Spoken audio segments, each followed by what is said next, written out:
up here, and I welcome him to Freedom House.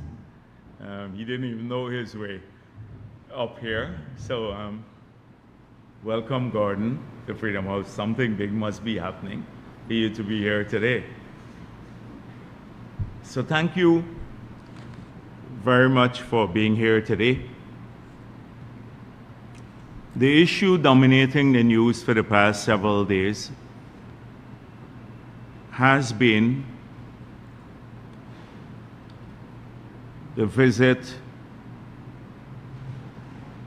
by Nazar Mohammed to the Venezuelan embassy.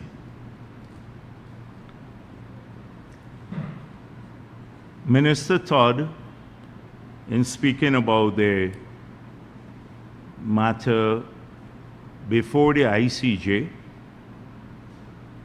outlined to the reporter the steps we are taking to safeguard the sovereignty of our country and how we are pursuing that case diligently through the ICJ. We were extremely pleased that Venezuela decided to respond within the deadline given by the court, and Minister Todd outlined the subsequent steps that will be taken by the court before a final decision is made. We're hoping that once that decision is made, given that Venezuela participated in the process, that the decision would be respected by all parties, including Venezuela, and the matter would be definitively solved, which brings an end to this controversy. That's our expectation. We're not fully convinced that the current rogue regime in Venezuela, although it participated in the process, will respect the outcome of the court, given their track record on this matter. But at least globally, every other country which is bound by a decision of the ICJ would now recognize the validity of the 1899 award.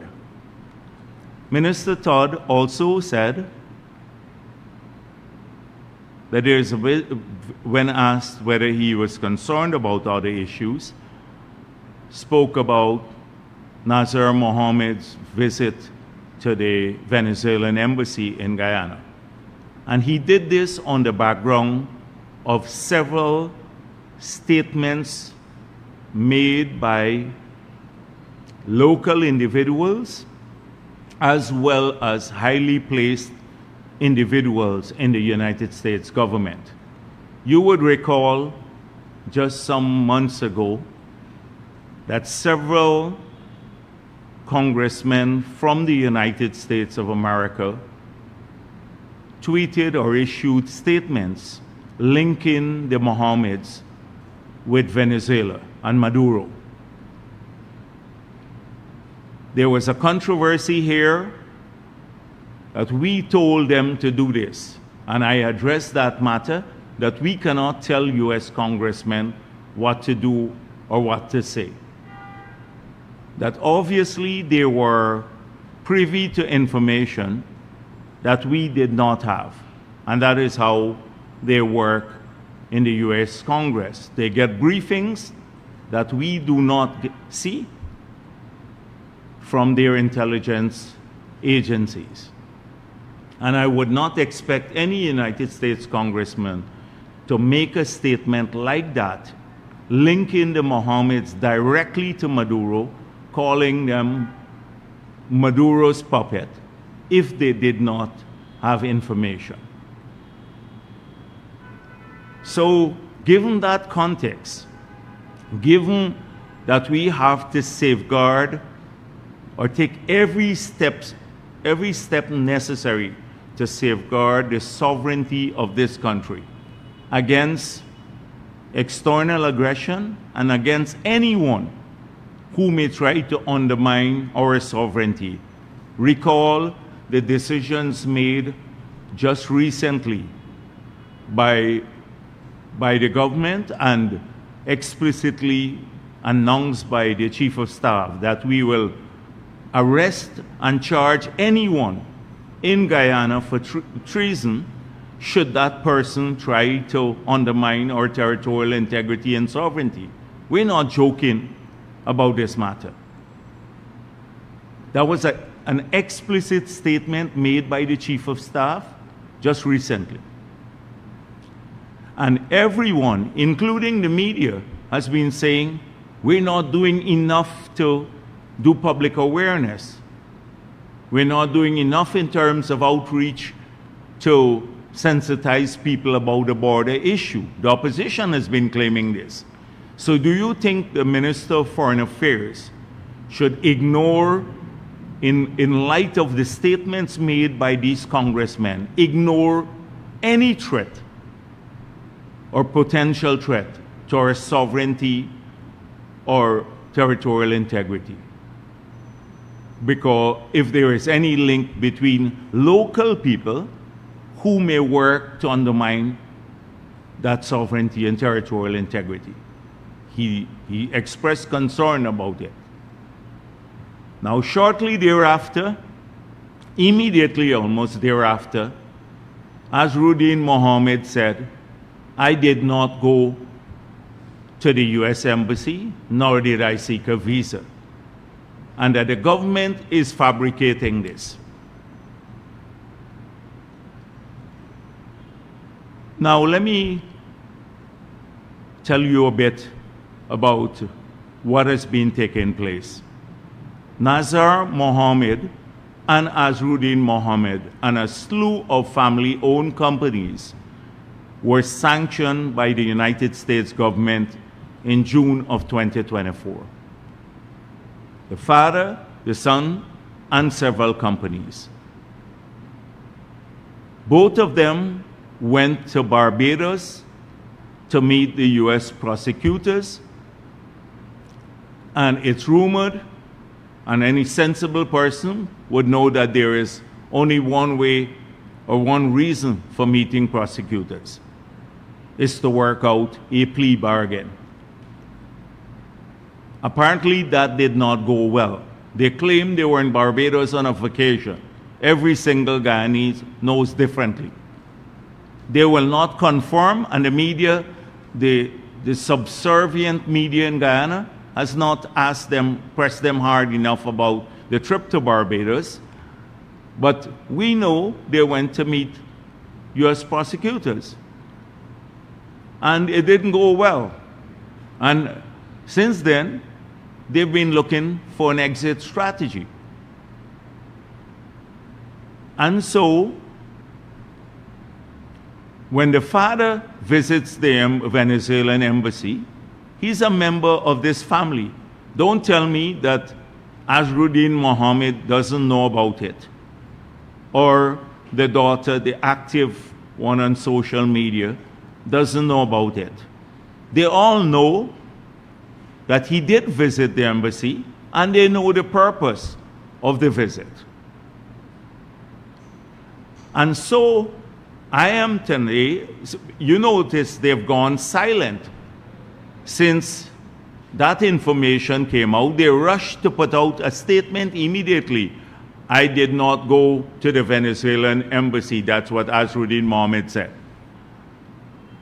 But since it surfaced that the father went to the embassy, and they have gone silent. So they need now, before I finish this press conference, they can easily come out and put out another statement that they're prone to do all the time, denying that too. That Nazar Mohammed did not visit the embassy and did not seek what they claim was a visa there. They can do that now. Prove me a liar now. In the next 5 minutes, they can put that out. And I'm willing to stake my entire political career on the fact that he did go to the Venezuelan embassy. I'm willing to stake my entire political career because they often say the PPP lies on this matter. So you can disprove us instead of spreading innuendos. And he went there, the whole family knew why he went there. And so when Minister Todd summoned the ambassador, he didn't summon him because an ordinary citizen was going to the U.S. embassy, the Venezuelan embassy. He summoned him in the context of what the U.S. congressman said about this link to Maduro. And the Venezuelan ambassador confirmed that they went there.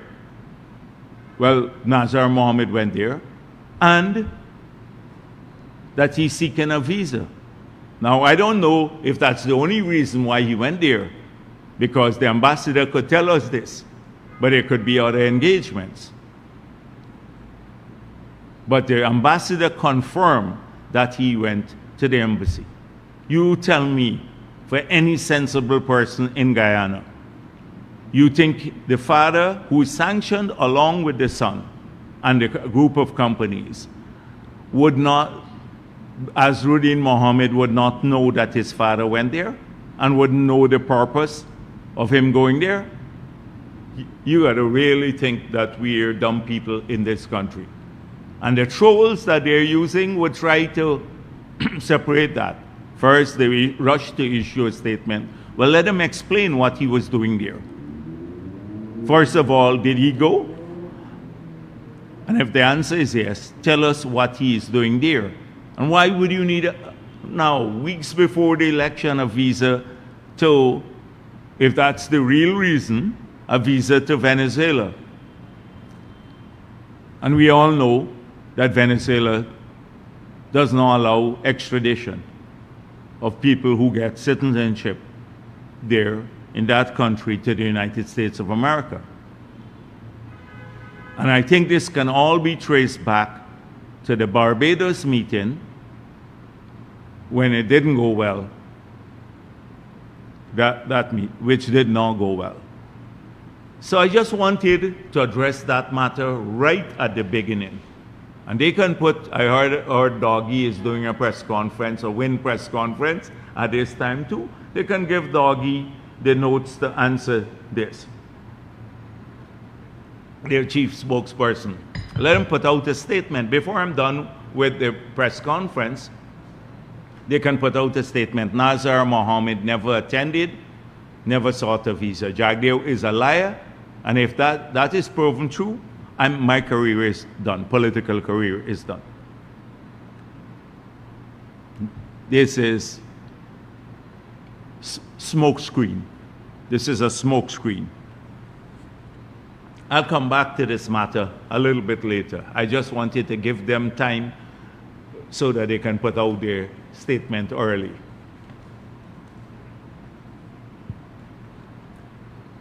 I wanted to deal a bit with APNU today.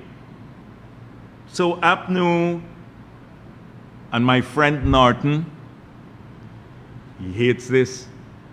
He spent a lot of time in Linden talking about how he's not my friend.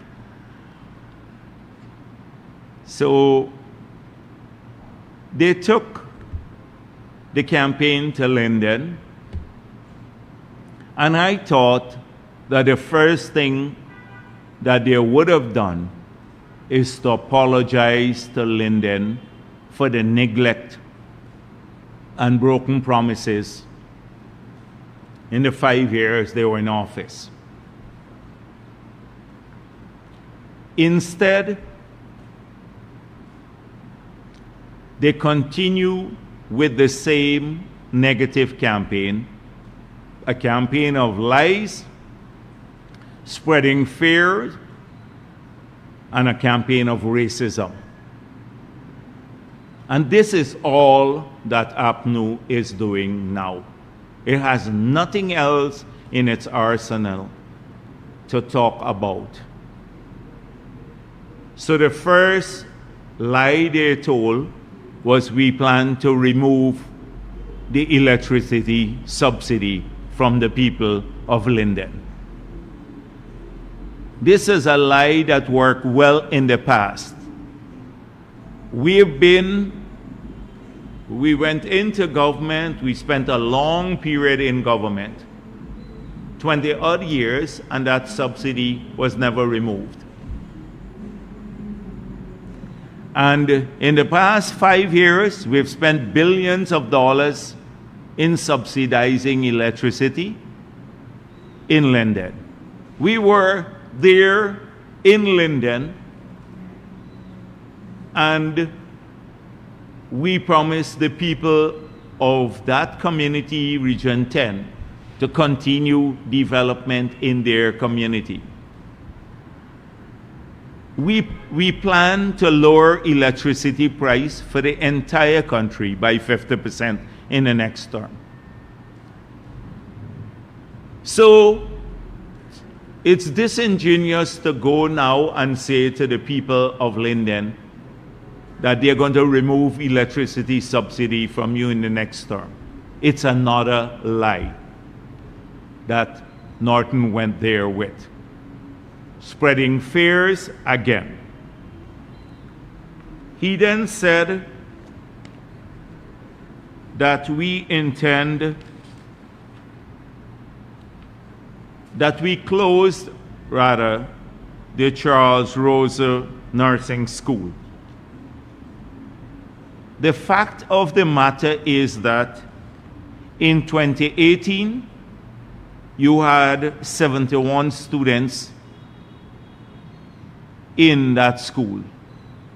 In 2019, there were 19 students there.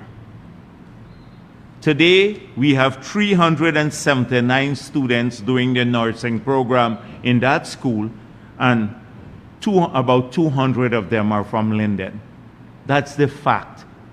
How could you ever trust a man who will go on a platform, a public platform, and lie to the people of Linden, in Linden, telling them that we closed down this school that had 19 students in 2019 and now has 379 students, and 200 of them are from Linden directly. It's unbelievable that someone would do something like that, and where you can easily fact check an issue of that nature. So that was, again, the PPP discriminates against you. The third issue, he said, that PPP favors elite schools and private institutions for their children while neglecting public education. On public education, we now have moved the budget from $53 billion in 2020 to $185 billion per year. We're spending per child over 700,000 Guyana dollars, which is twice as much as tuition fee that you have to pay on average in private institutions.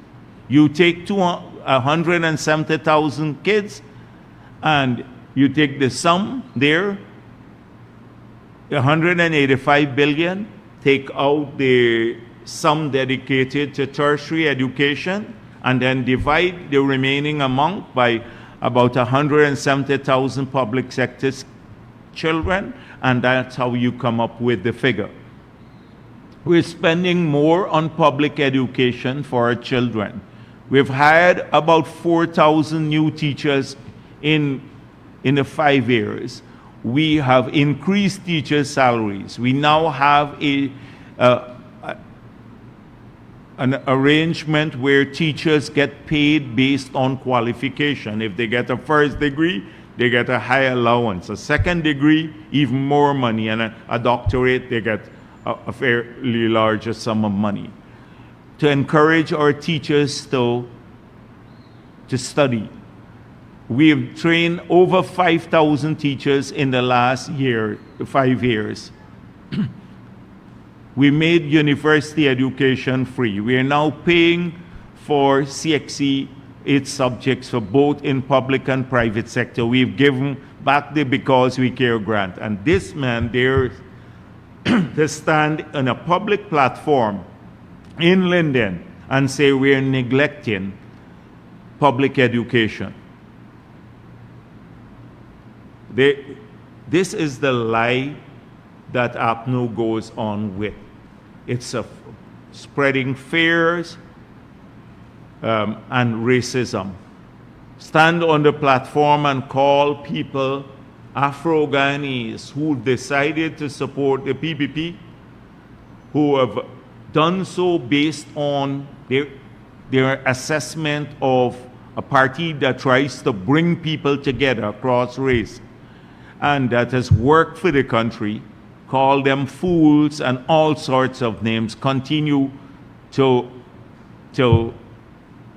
disparage them. That is their entire campaign, APNU, AFC.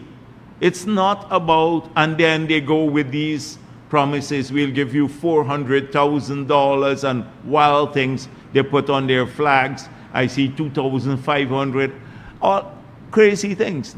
Nothing of substance except the usual thing. Discrimination, oh, we're killing people.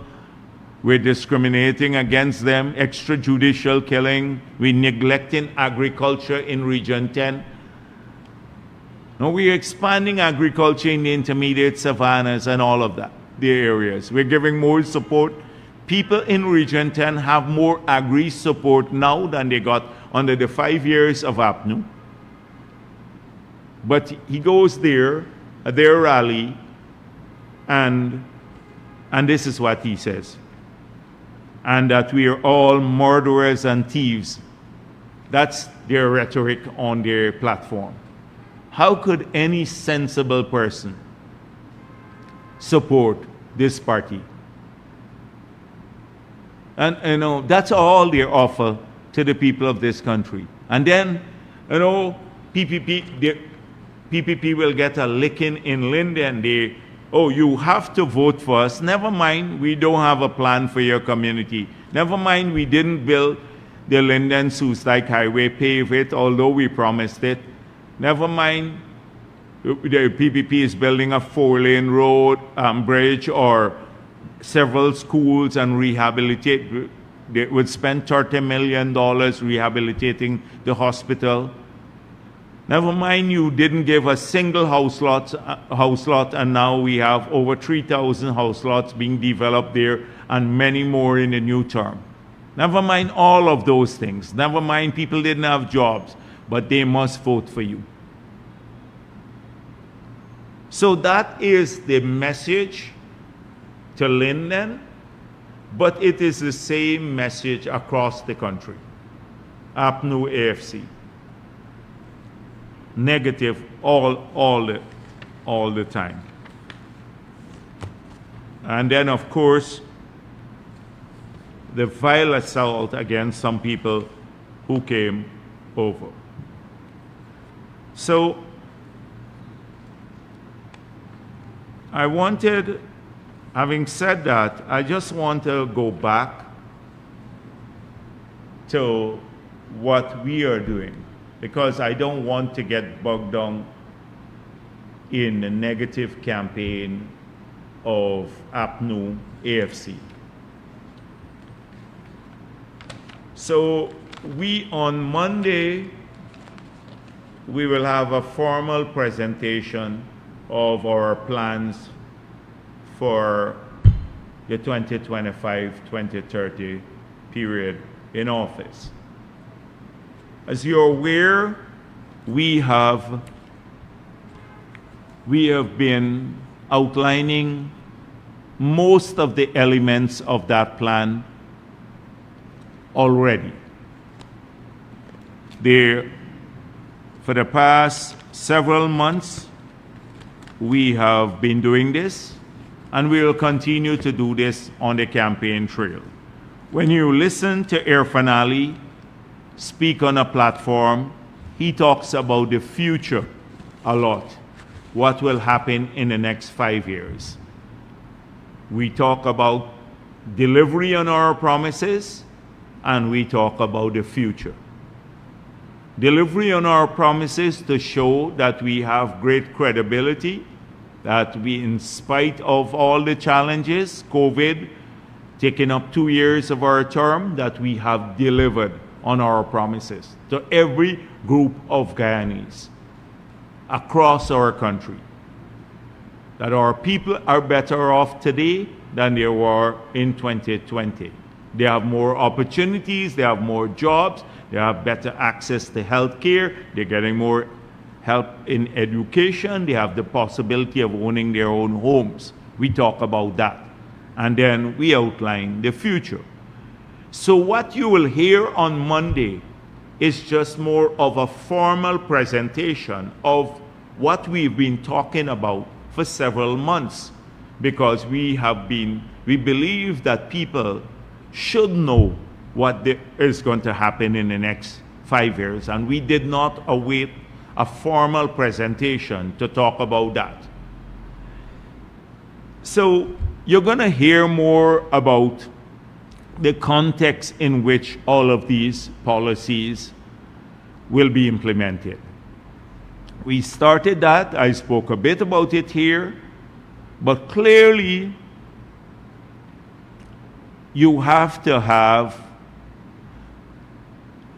sensible, sustainable macroeconomic management of the economy to allow you to have the finances necessary to support the promises you're making. And we have outlined what that macro strategy is.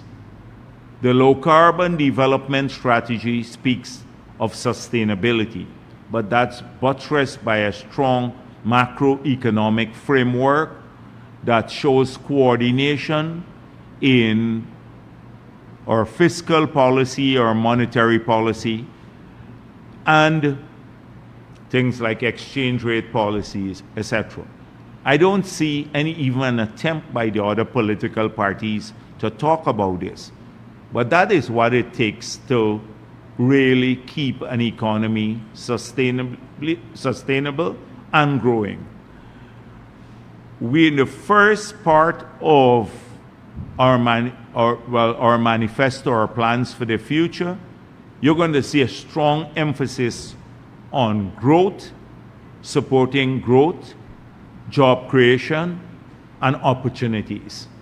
And what are the policies we're going to put in place to support the creation of more jobs, getting more investments in place, getting people to start small businesses, getting more, what are the appropriate policies we're going to, or the enabling policies we're going to put in place. We believe you have to start with that, because we need a diversified economy, not to rely only on oil and gas. We have laid out the growth poles that we want to support already, from mining to agriculture, to tourism, to logistics support, ICT development, a whole range of industries that will create the jobs of the future. Now you will see what are the enabling policies and initiatives that we will put in place to support those industries, because we believe Guyanese must invest more of their money. They need to start businesses and on their own, and if they do so, they can create the objective, which is what we want, of a diversified economy, but at the same time generate thousands of good paying jobs and income for themselves. And so that's the first point. No other political party has been focusing on this issue. They all talk about, oh, we'll give you $2,500, like you see some APNU flags here, 400,000, they put 400,000 on the flags. That's all they talk about, sharing some money out. Nothing about creation of wealth at the individual household, a company level, and a national level, and then generating jobs for people in a diversified setting. So a lot of that will be there, and you will see how everyone will benefit, from fishermen, farmers, public servants, the public sector workers, the miners, all of that.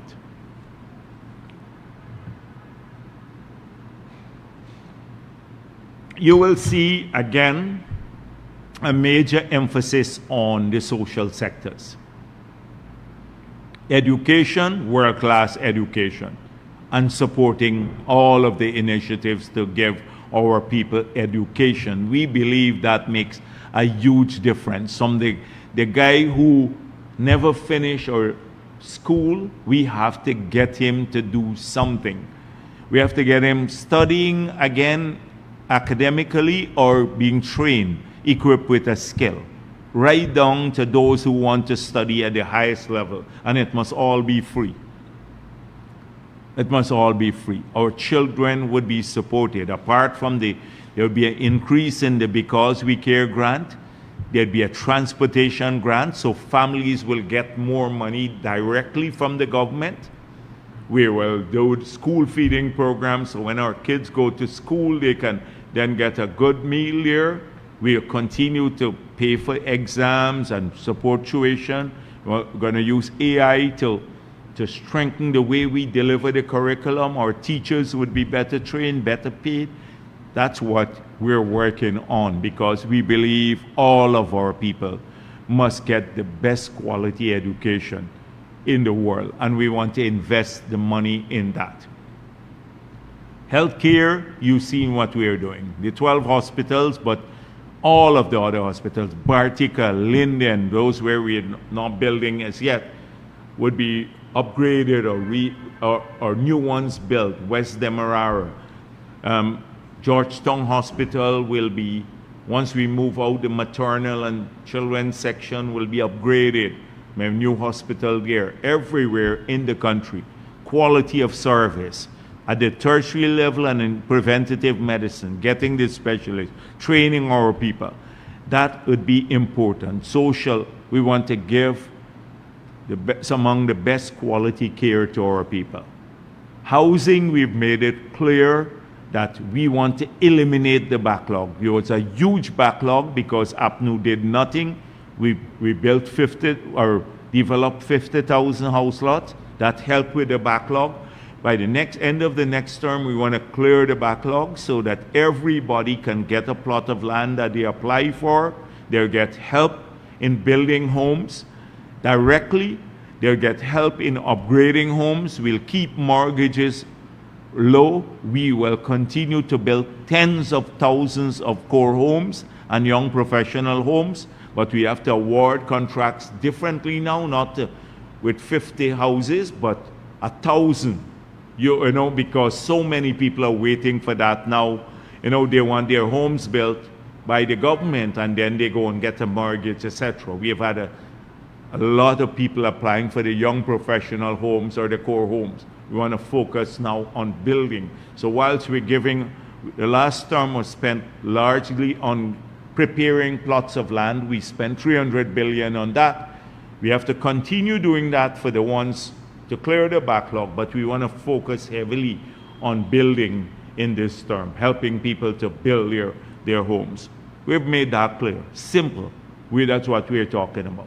So you're going to see a lot of these in the manifesto, the plan that we'd unveil in a formal sense, which we've already been talking about. You know, pensioners, you will see an increase.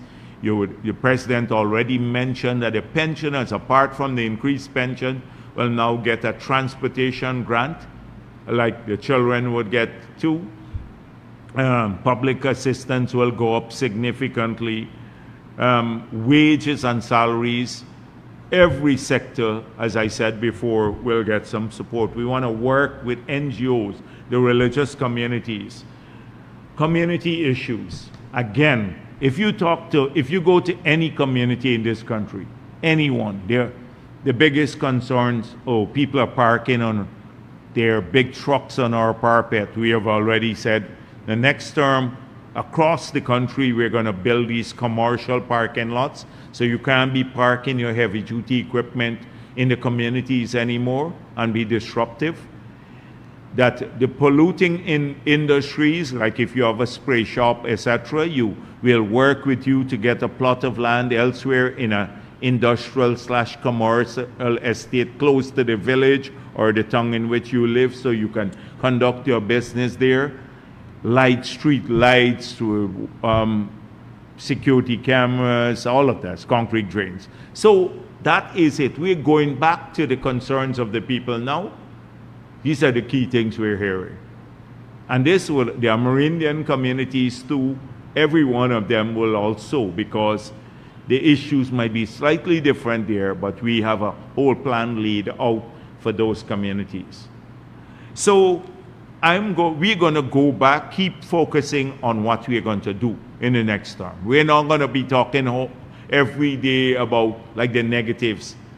We don't even spend our time too much now criticizing APNO and AFC and the others, because the people of the country see that they have no capacity to implement anything. They have no plan and no capacity to implement it. They have none of them, including wind. So we want to talk about that. We want to talk about how we bring our people together. We want to bring across race, that everyone feels that they're part of the change in this country that's happening, and they benefit from the change. Every single family and every single person. That is what. I don't want to get lost in the negatives, because in responding to their negatives, sometimes you can get lost in that too. I wanted to just bring back those issues to the people. So I'm going to come to come back a little bit to some of the negatives now. So we saw human rights report came out, and it was reported in, I think, in Dennis Shabra. Yeah. U.S. Human Rights Report notes press freedom issues in Guyana. So the beginning of the report, there has been no significant changes in the human rights situation in Guyana during the year. Significant human rights issues included credible reports of arbitrary or unlawful killings. The government took credible steps to identify and punish officials who committed human rights abuses. That's the beginning. That's the beginning of the report. So it says, the government took credible steps to identify and punish officials who committed human rights abuses. Great report, I think. It showed that. It then speaks about freedom of press. I think that is what Dennis was referring to. The Constitution provided for freedom of expression, including for members of the press and other media, and the government generally respected this right. Independent news media were active and expressed a variety of views. Some members of media reported they faced discrimination and hostile personal verbal attacks in response to public inquiries. The ruling party monopolized its own media. So, we know who the some members of the media who reported they faced discrimination and hostile personal attacks. It's a couple of people. But generally, the government respected the right, and you have a diverse view of opinions being expressed in the country. Members of the media reported the government leveraged access to state advertising funds to censor indirectly independent media outlets. So listen to this. Members of the media reported the government leveraged access to state advertising funds to censor indirectly independent media outlets. So, if anyone is discriminated against in terms of advertisements now, it would be the huge online media. Because Starbuck News reported this some time ago. You recall early, and I suspect they're the ones who filed the complaint. And I came right here and said, I gave these figures. In 2024, Guyana Chronicle got $206 million worth of advertisements. Kaichur News, $202 million. Starbuck News, $169 million. And Guyana Times, $157 million. So the state, if you're looking at it, the state-owned media only got $4 million more in ads than Kaichur News. And Kaichur News has been probably one of our most hostile newspapers to the government, where this is not accurate. It's the Starbuck News trying to play a victim, but they got a substantial sum of money in ads, 169. Where is the discrimination in the ads being given out? It's absolutely untrue. Now, what I've been saying here, and I've been saying to DPI, is that sometimes these newspapers, when you advertise in them, you get less viewership on the ads than many online outfits because they have a bigger reach. And we should change our ad policy to start advertising or splitting this money so that they get some of the advertising budget. And it's substantial. It's close, it's over $500 million, nearly $600 million. Well, no, it's much more. This is about $800 million nearly when you look at all the advertisements. These 4 papers alone have 2, 4, 5, 6, nearly $700 million, these 4 papers. Some of that's per year. Some of that should go to all of the online media houses because they have better viewership.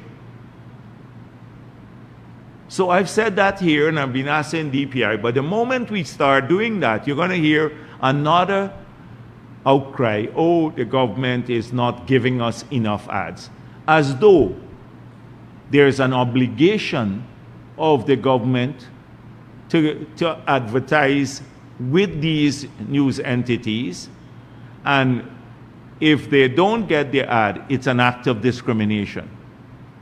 The government has to leverage the money and to make sure that we get the best return for the money. And look at the United States. This is a US report. President Trump cut the budget for the Public Broadcast Corporation. But cut the budget there. So I don't understand this gripe about this matter.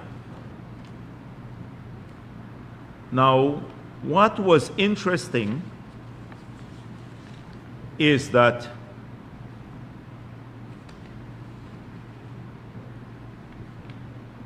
I saw Travis Chase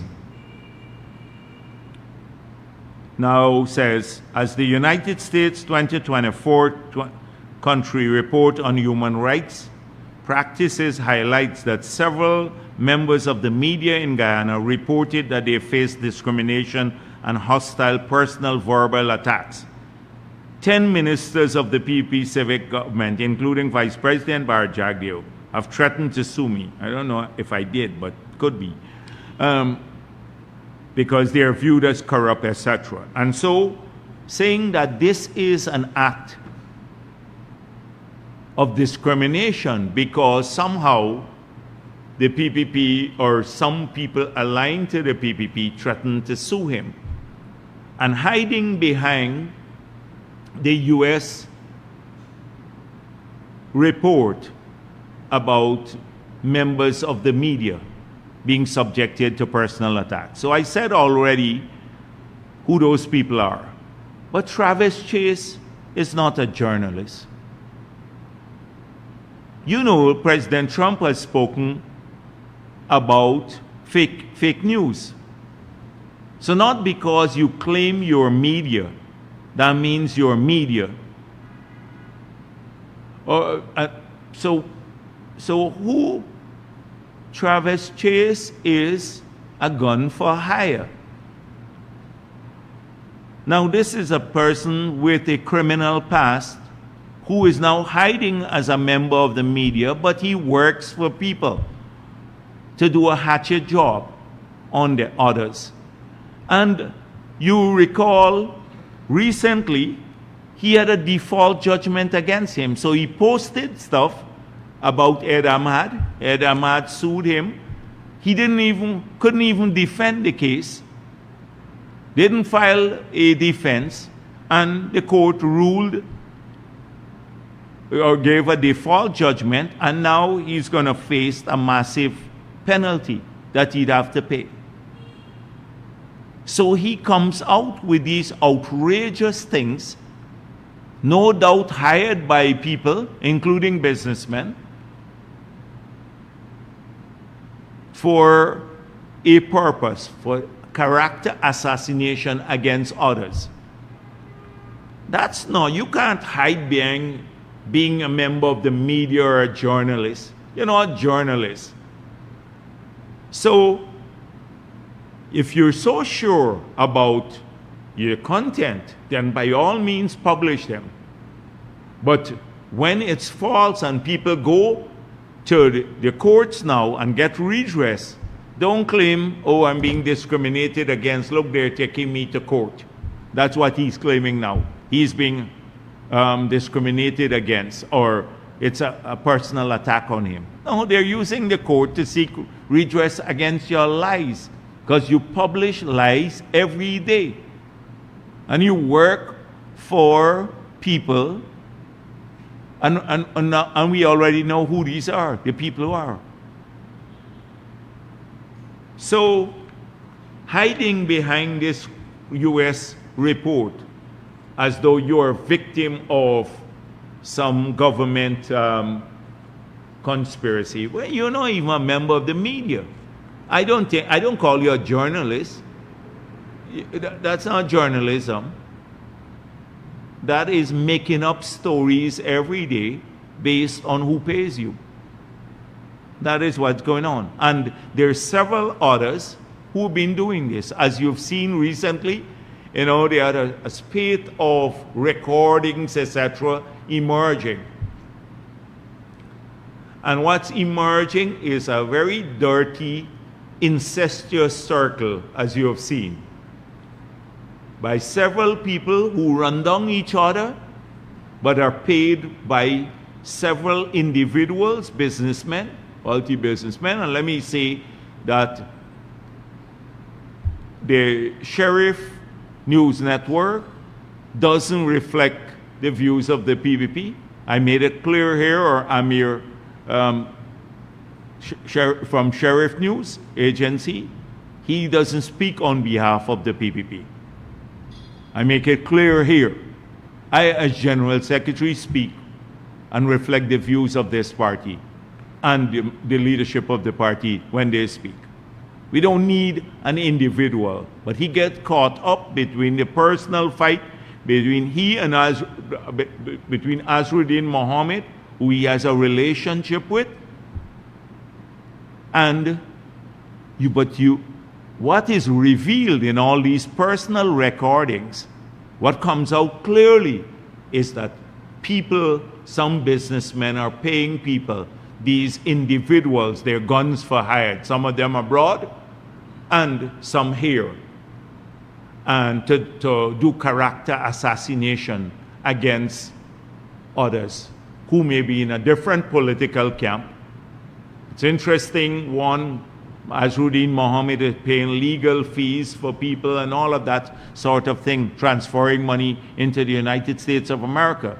My Rickford Burke just said, no doubt after the Venezuelan issue came out with the Mohammeds, he now said, he just posted today that I was giving away the Essequibo to Venezuela.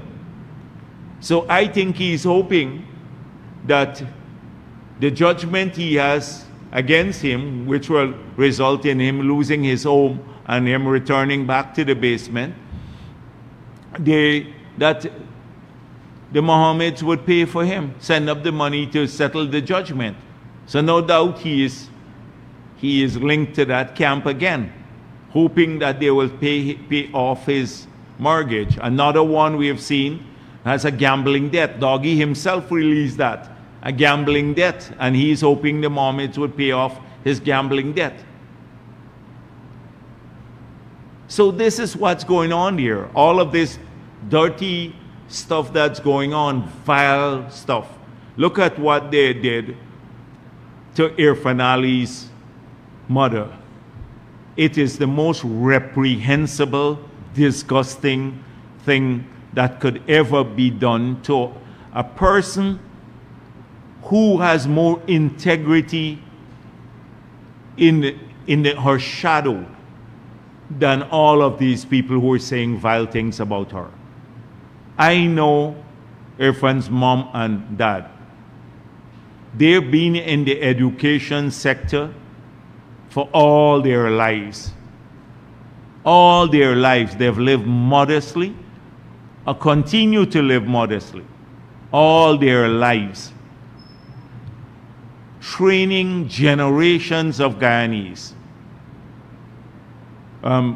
making a difference in their lives. Some of devout Muslim people who act every day with integrity, and to bring them into disrepute here, being paid for by the Team Mohammed, just to bring them into disrepute based on rumors, is a disgusting thing. And only people like those in that camp, in the Win camp, could think of something so reprehensible. And it's all set up.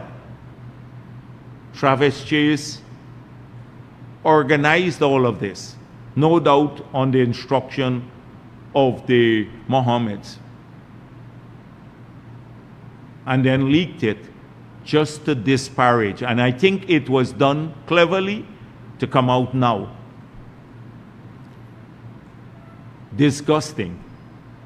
And if the country doesn't see this, that these people are paid, and they themselves admitted in the conversations where they're taping each other who's receiving money from whom.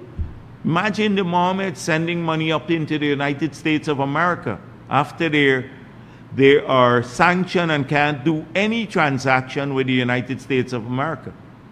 It's all sanction busting. And to disparage people here. But you know what? It reflects, we talk about media. If we had solid reporters in this country, there are few people who have tried. I've seen a number of people who, at least when they go to some functions, ask tough questions. But do you think a person like Azruddin Mohammed could have run for the presidency in the United States of America without the media camping out in front of his home, in the United States of America and asking him questions directly, questions that he has been avoiding. So we know now that he hides from the media. The only attempt that a few persons, Gordon, Dennis, and a few others, in front of the Umanayana, when he came out, when they asked some tough questions of him, and you saw the true nature of the person. He couldn't even answer about his policy. He avoided the tough questions. In fact, he refused to answer the tough questions. And then his controllers, the minders, stepped in to cover up for him. He went to his own press conference. They invited only selective members of the media. And even those members of the media, he couldn't get full access to him. As Dennis pointed out, that he ran away in spite of them promising that he will speak at the press conference extensively, answer other questions. He went away and then he gave interview to handpick people. The Stabroek News, with all of its pretense at journalism and high standard journalism, don't ask any tough questions. Just imagine a Trinidadian reporter came to Guyana and went in the interior to catch him, because he hides by going into the interior a lot, to the unsuspecting villages where they don't get media coverage. But where are the reporters in Guyana that camp out, when they camp out and ask him, what did your father go to the Venezuelan embassy to do?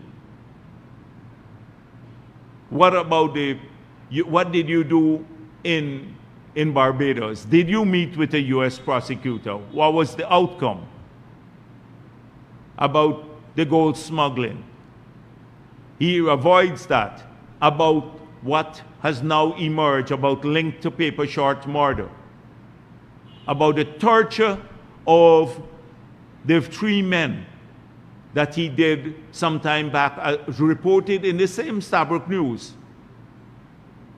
Where are the journalists here? You think in any part of the world where they have real journalists, that they would really would get away with this? At this stage, and they cover up. They just cover up all of this sort of stuff.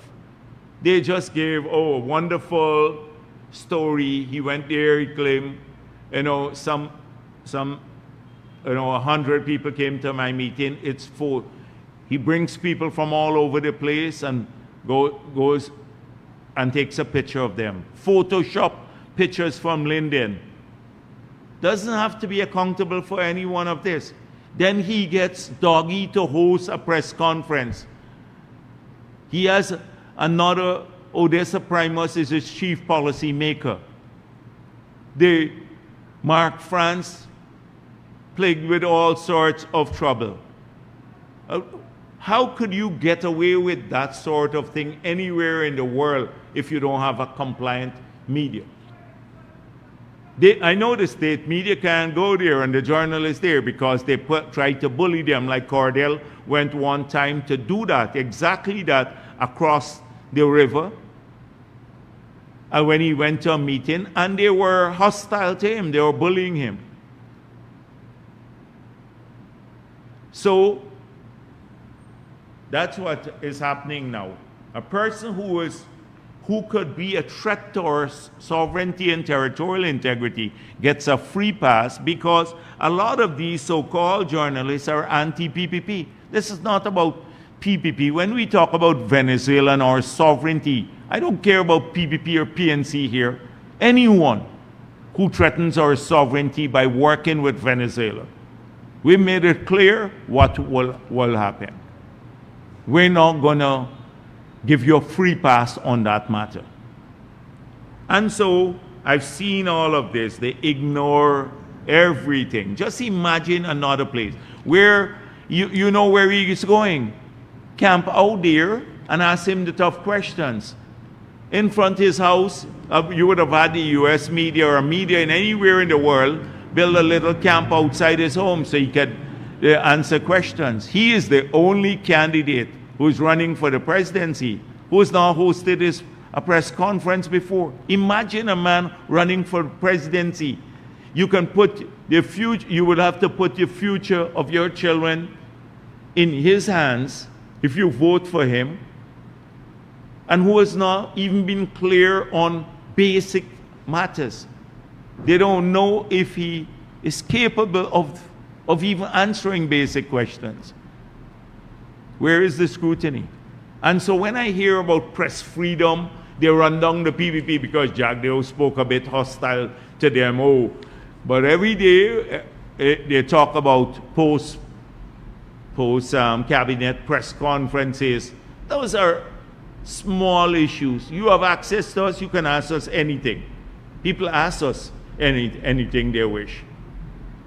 And they don't see this big elephant that's staring there, that's running for the presidency of the country, that has all of these pending allegations that pose a threat to our country. They don't even seek to go out and do it. Why? Because somehow they believe that he will harm the PPP chances of winning the elections. But who you're putting at risk? Not the PPP. You're putting your family at risk by supporting this. And that's why they go to these communities and they pay people to fool others.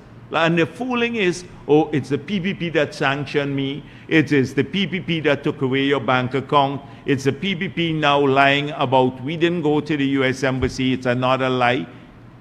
And they get away with it because the mainstream media also doesn't say anything about it. Not a single thing.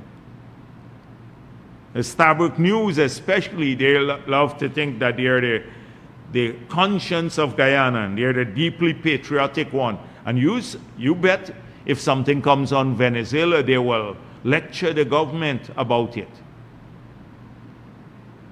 All day long about it. So we have to see what's playing out here. And I don't know how those teachers that Coretta McDonald and all of the others, because I believe the union collected money from him when the strike took place. That was almost clear, you recall that. And she's telling some of the teachers, I heard that, that they must be supportive of him. That's what was told to me. But I wouldn't put it past her. I haven't verified it as yet, but I wouldn't put it past her because they were deeply linked to him in the period when, you remember she said, oh, we'll get the money to pay the teachers who don't go to work, strike relief. So some of them, but I can't imagine a teacher telling anybody to vote for him, and a 10th grade, a student doing this, not even CSEC, grade 10 exam, would do a better job at reading a document than he would. How could you, with clear conscience, tell anybody to vote for a man like that? Who, to be president of the country when you're in the education sector? This is what is going on. So I see a lot of those people. Now it's coming out, the ones who are being paid now, the trolls as well as the so-called influencers, the Travis Chase and the Rickford Burke and the others are part of this camp. So that supports the Mohammed, that would spread rumors about what's going on. I see APNU about the PPP wants to rig the election, the usual stuff. PPP trying to rig the elections and stuff like that. And they issued a press statement saying that taking a photo in the polling place. So APNU put back they repeated the law in their statement. that the following violations of the law carries fines of up to $65,000 if you take a picture in the polling place, and imprisonment of up to 2 years. 1, directly or indirectly inducing an elector to display his or her ballot after he or she has marked it. They might have had things with Mohammed's trying to do that, the Mohammeds. Displaying your marked ballot paper for others to see. 3, unduly influencing an elector by, for example, threats or bribing an elector, money, gift, and other valuables to vote or not to vote. 4, accepting such bribes, in other words, selling your vote. And 5, voters impersonation. These are all offenses in the law. If you collect money to vote or not to vote, or you pay people money, vote or not to vote. And I think APNU may have heard quite a bit, and they put that out. The problem, and they want cell phones banned from the polling places. The issue is, I think the legal people, and they said PPP will do this. We've never done that. We don't need to pay people to vote for us. And I want to remind people they're accurate about the law. And the only issue about whether people can take a cell phone in or not is if they refuse to not lodge their cell phone and you prevent them from voting. You remember the Esther Pereira matter. Then it could form part of a challenge to the elections. But clearly, whether you have your cell phone with you or not, you cannot take a picture in the polling place. And that's quite clear, as everyone have made. And so all the polling agents, APNU's polling agents, PP polling agents, whatever, and the presiding officers have to ensure that that's not done. And they should prominently display the law, what it is, and I think GCOM should do more voters' education on this matter. So I saw them, I think they're expressing a fear on the basis of what they've been hearing. And because, you know, win already, we've seen Scott them paying people to go to their meetings, much less to vote.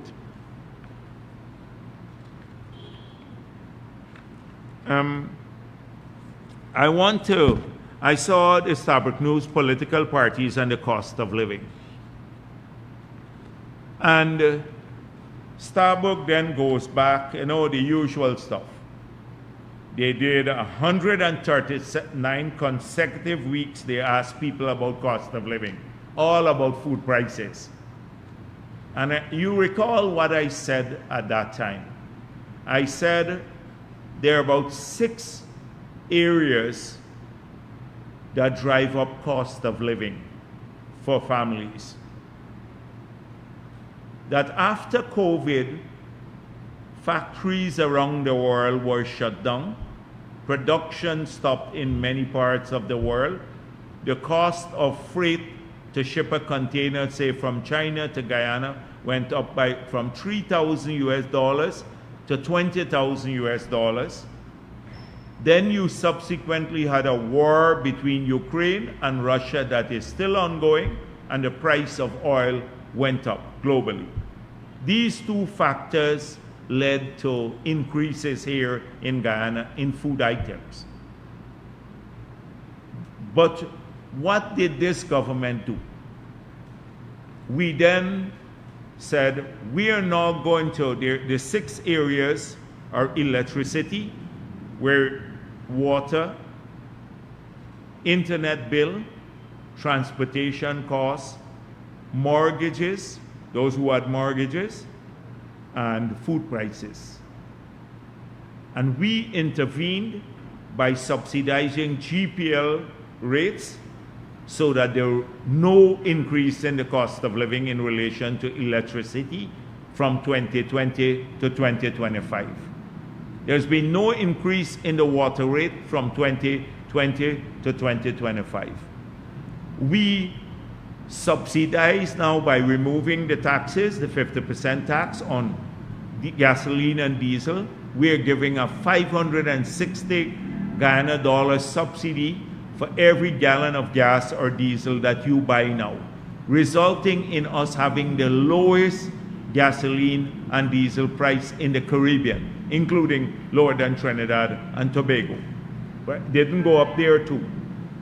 In internet, the bandwidth cost came down significantly because we liberalized telecommunications. On mortgages, mortgage rates came down. Food prices went up a bit in certain areas. So food prices were challenged with. But 5 of the 6 areas that push up cost of living we dealt with. We also started helping with lower UG fees. No UG fees now. No, you're not going to pay for your CXC and its subjects. So we're taking away some costs from families that they would have had to bear in the past. We return free water to the pensioners. We return an electricity subsidy to the pensioners. So that's how we dealt a lot with those issues. Now, on food prices, I gave the example. Cassava price now is lower than what it was in 2020. Although, when they look at the same time series that was published by the government, the marketing corporation, you see the prices. But what's the true situation with cassava? Cassava went from 3 million pounds production to 20 million pounds in Region 3. Paprika, the farmers get $40 per pound. By the time it reaches Breed and Hoop Market, it's $120 a pound. People buy in supermarkets with drive-up margins and stuff like that. So clearly we said we have to tackle that again in the future. So only because of the nature of this government we have tackled this. Now, the same people who are talking about this, I think today, look at April 28, 2005. A quarter of US consumers are now financing groceries with buy now, pay later as economic pressures mount, survey says. So a quarter of US consumers are financing groceries with buy now and pay later, basically on a loan.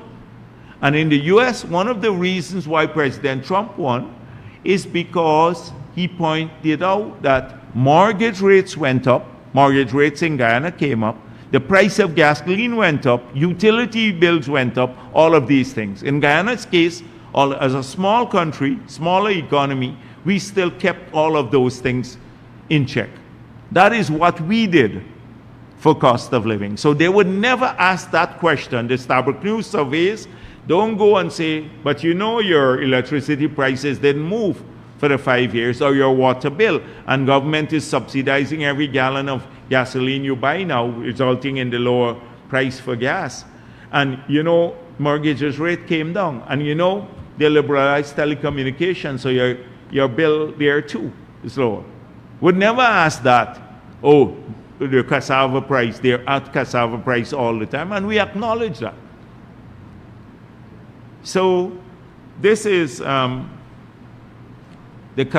public servants. On the other hand, disposable income for public servants went up by 120 billion a year. So they can spend more money on groceries, like they're spending also on importing vehicles, not just public servants, but everyone. 40,000 vehicles more per year coming in to the country. 40,000 vehicles more per year. And with lower taxes in the next term, I don't know what will happen, because we're going to lower taxes on vehicle, lower income taxes, all of these things which we plan to do. So this is the only party that actually did something when we were confronted with a problem. We didn't expect COVID. We came into office with plans to change the country right away, and we did, in spite of COVID. In spite of COVID. We changed it, and anybody who can see it now would see the momentum, and it's only going to grow in the next 5 years. So I just wanted to address that issue too. Look at Starbucks. They took at all the manifesto promises and say PPP failed on one of its manifesto promises, reopening sugar estates, right? So we showed out, the article is not a bad one, but the headline is terrible. And it just says, we hired 4,000 sugar workers of the 7,000. We're building an industrial estate in Enmore now that would absorb more labor there than we had at the sugar estate. The 400 people who were working there at the estate and more can now be observed in that industrial estate and the other developments around Enmore. But not just for Enmore, it will be for people from Golden Grove, Nabaclis, Victoria, the Fowles, Buxton, Annandale, all of these areas will get jobs there. That's just about completed. We spend a lot of money, and the factories are going to go there. We're building a 4-lane going in to the factory now, the industrial estate. That will be changed here. At Wales, we had nothing to reopen. They gave away the land, sold out the houses, they sold out the factory as scrap metal. How could you reopen there? At Rose Hall, we reopened, and workers were there. And now at Skeldon, we are looking to diversify. But we kept our commitment to the sugar workers. We paid them the $250,000 we promised on top of the severance. We made sure they got the severance. The sugar workers got a 5% increase. Well, every one of the 5 years, they got a salary increase. On the APNU, every one of the 5 years, they got 0. So you're looking at, they say, we failed on one promise here. It's not true we failed on it. And APNU failed on every promise. And they're contesting against us, but they don't write a word about that. The failure of APNU, lack of credibility. This is the sort of thing every day that we are faced with. So I'm going to end here. Let me see, I maybe have some. Yes, thank you.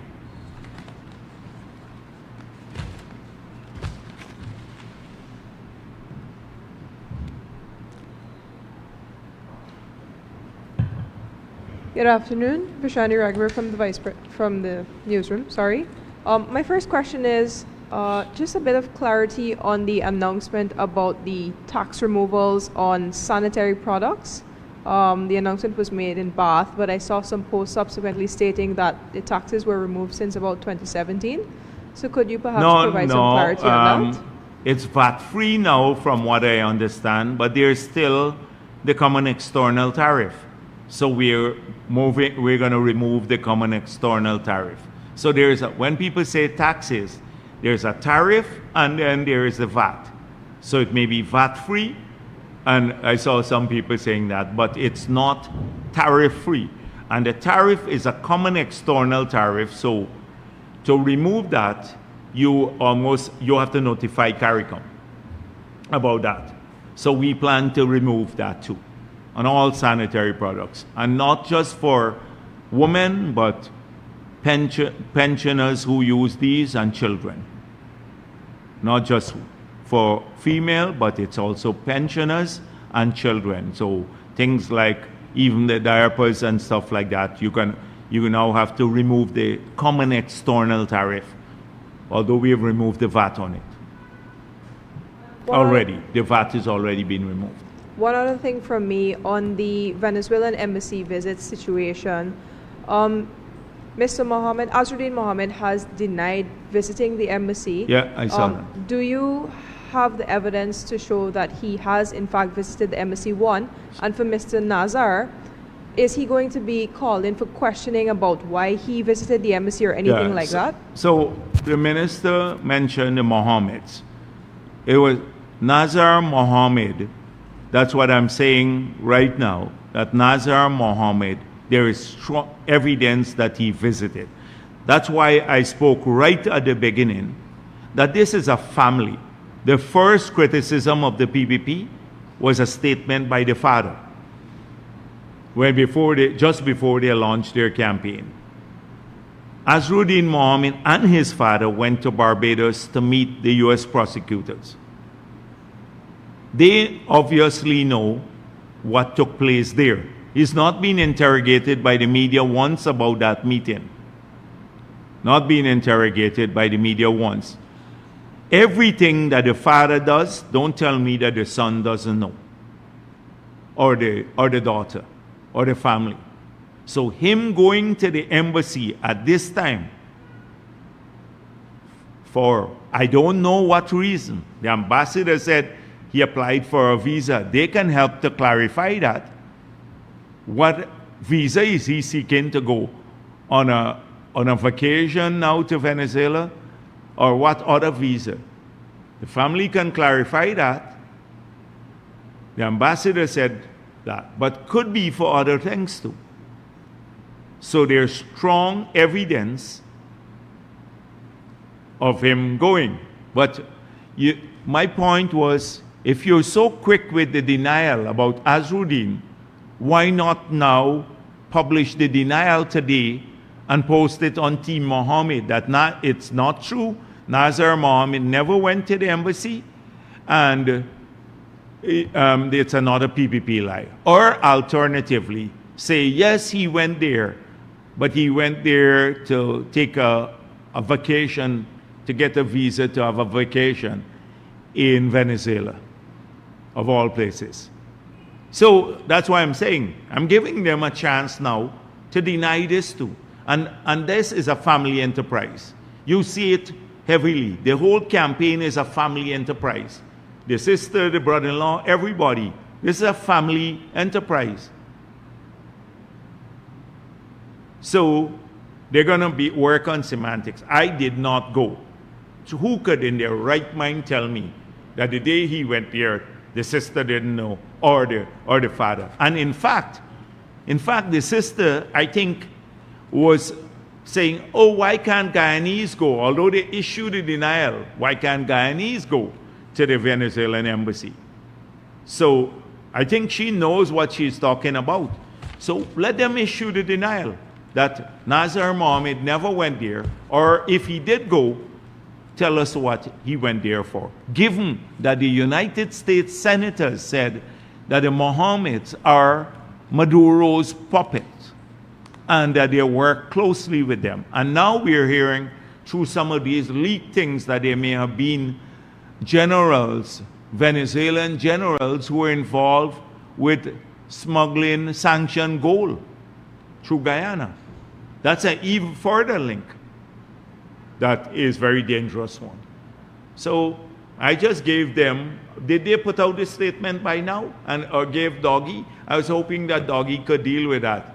Imagine Doggy is hosting the WIN press conference. This is a mockery of our electoral process, a mockery, the comedy that they're engaged in.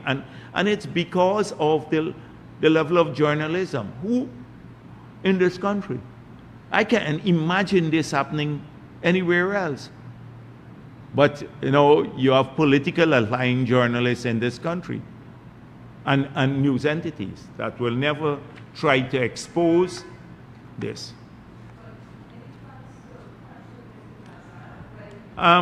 Next thing is, I think that at some stage that should be done. We're only a couple of weeks away from elections. Maybe after, but they can, maybe after the elections. Next thing, you question him now, and they're going to say, for me though, for me personally, this is a serious matter. This is our territorial integrity and sovereignty at stake. Why would people want to go for a Venezuelan visa at this time? And from what I heard, it's not one visit, but there's evidence of the visit. But it's not one. So could it be that there are discussions there about something that we don't know? Given, and why would anyone, you know, if something comes out from Hakeem Jeffries or some other U.S. congressman, everybody runs with it here. All of the state media and everything else. Okay.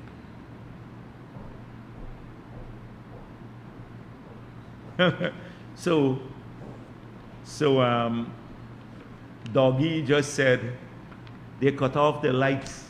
As soon as the lights back on, I will be up and running with my press conference. Stay tuned. Doggy, you don't have a generator? Today I heard that, like, I thought the same thing here. Because 1 week I'm here, they told me rat ran in and tripped the feeder, right on my press conference day.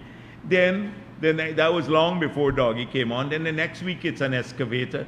Earlier today, what was the excuse? They told me the lightning was flashing early. You know, so this is GPL. So I guess they had to shut down. Not to answer this question, they're shutting down and they're going to come up with some lie later today. So yes, what point I was making? I was making a point, yes. So if Clark issues a statement from Brooklyn, everybody runs with it. Why? But when the U.S. and treats it as credible, and I have no doubt it's credible coming from the U.S. congressmen, how come when the U.S. congressmen say, given their briefing, that there's a direct link between the Mohammeds and Maduro, nobody wants to believe that? Or not nobody, some people don't want to believe it. In that context, this is serious. And obviously, maybe they knew of this connection long before us, and we did not get all of this information. That's why they got it, and they've been able to be so explicit with it. Now we have discovered it.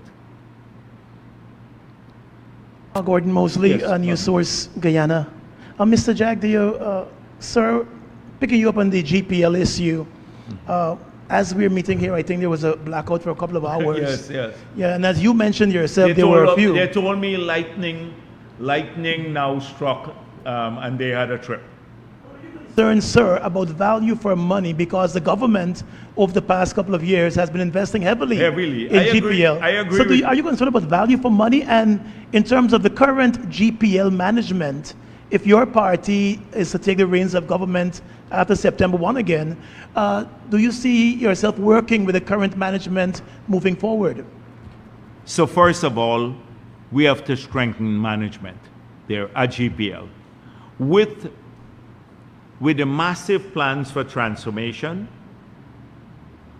I don't think the current management can lead that process, that they can address all of the issues. And our plans are massive to have a stable grid, smart grid, by the time we get around to the next elections. We have already, the gas to energy would come on stream. That will bring 300 megawatts into the system. We have to complete maybe another 300 megawatts. We'll try to we'll resume tender for the hydro. We're building now this massive grid to go to Berbice on those steel towers. The same thing will happen all the way to Linden and to Parika. We're putting in major systems on the Essequibo coast.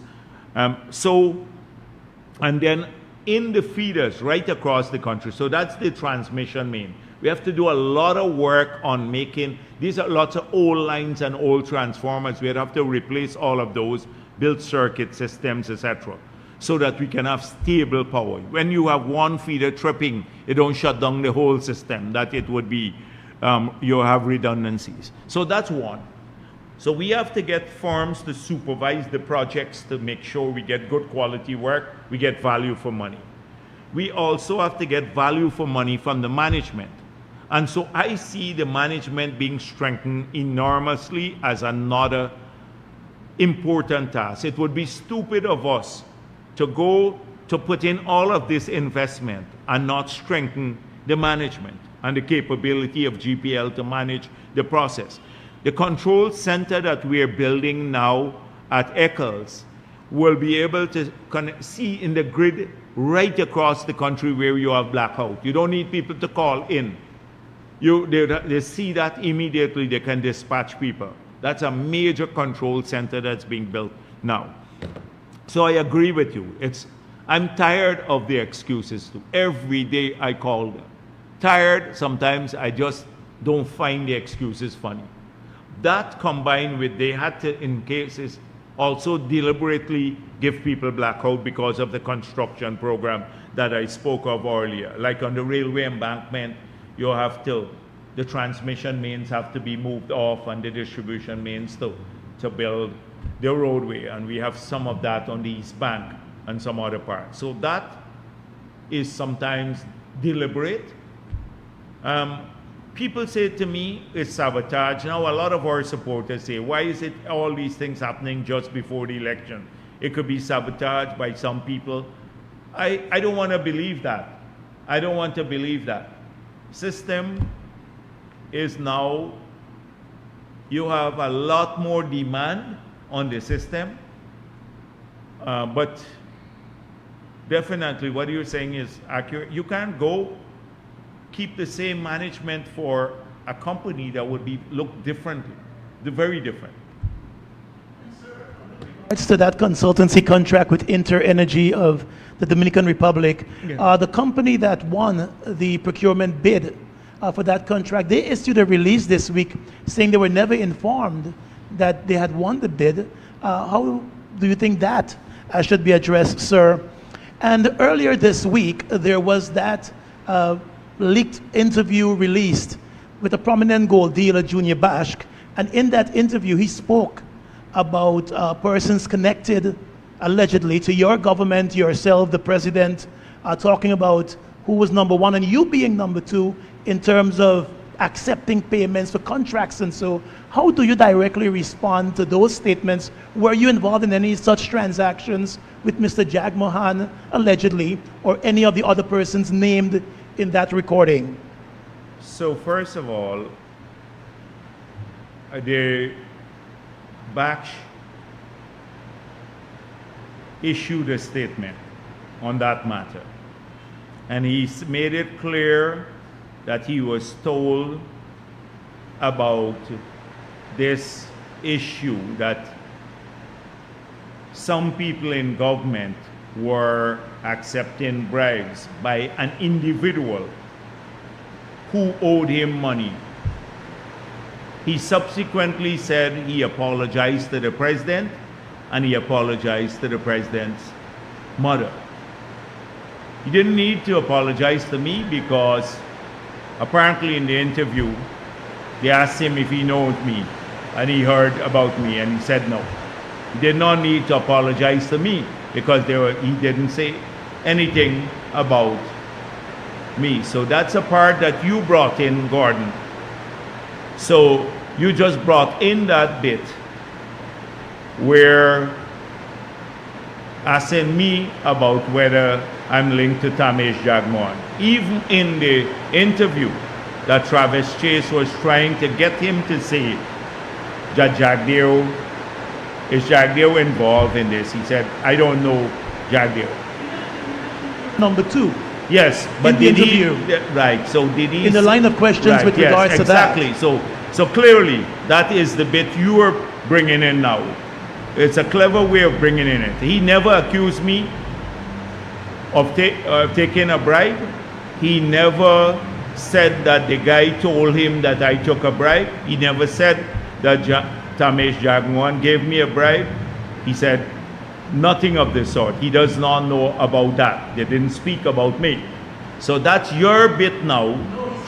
Money being collected for number one and number two. And I think in the interview, he was asked who is number one, who is number two. So he mentioned that you is the as part, being number two. No. Clearly, all of that I saw. So we can clarify that. But if we clarify it, when he was pressed by this one about number two to Travis Chase, obviously he went there with speaker's notes from the Mohammeds, trying to get him to malign the president and the president's family. He did not. We can clarify it, and then I hope you will, if it turns out that way, what I'm saying is accurate, that you will put a note in your news source that I was wrong. That's one. So we'll come back to that. Now, clearly, it has no credibility whatsoever. This is like anybody getting up one day and saying, I was told by Mr. X, like one of the reporters here, that Gordon Mosley takes money from the Mohammeds. So the person does an interview saying, I was told by reporter X that Gordon Mosley takes money from the Mohammeds. No, I know. I'm not saying right. Clear, No, because you might have your no. people out there. You see how sensitive you are to third-party accusations? This was a third-party accusation. You see how sensitive you are? Oh, you don't take money from the Mohammeds. But this was a third party. Azim Bash, being steered by Travis Chase, said, I was told by a man named Sano that the reason he can't pay me back, and this is money that Azim Bash owes to the Mohammeds, that he can't pay me back because he's connected to the president and he has to give the president mom some money. That's what he said Sano told him. He then said Sano told him also that he will get contracts, etc., and when he gets the contract, he will give him back his money. He didn't say, Azim Bash then issued a statement saying, I never paid the president's mom any money, nor the president, nor anyone else. This is what Sano told me. So that's the point I'm making. So third party, obviously Travis Chase and the others were steering him to do that, to malign the president and his mom.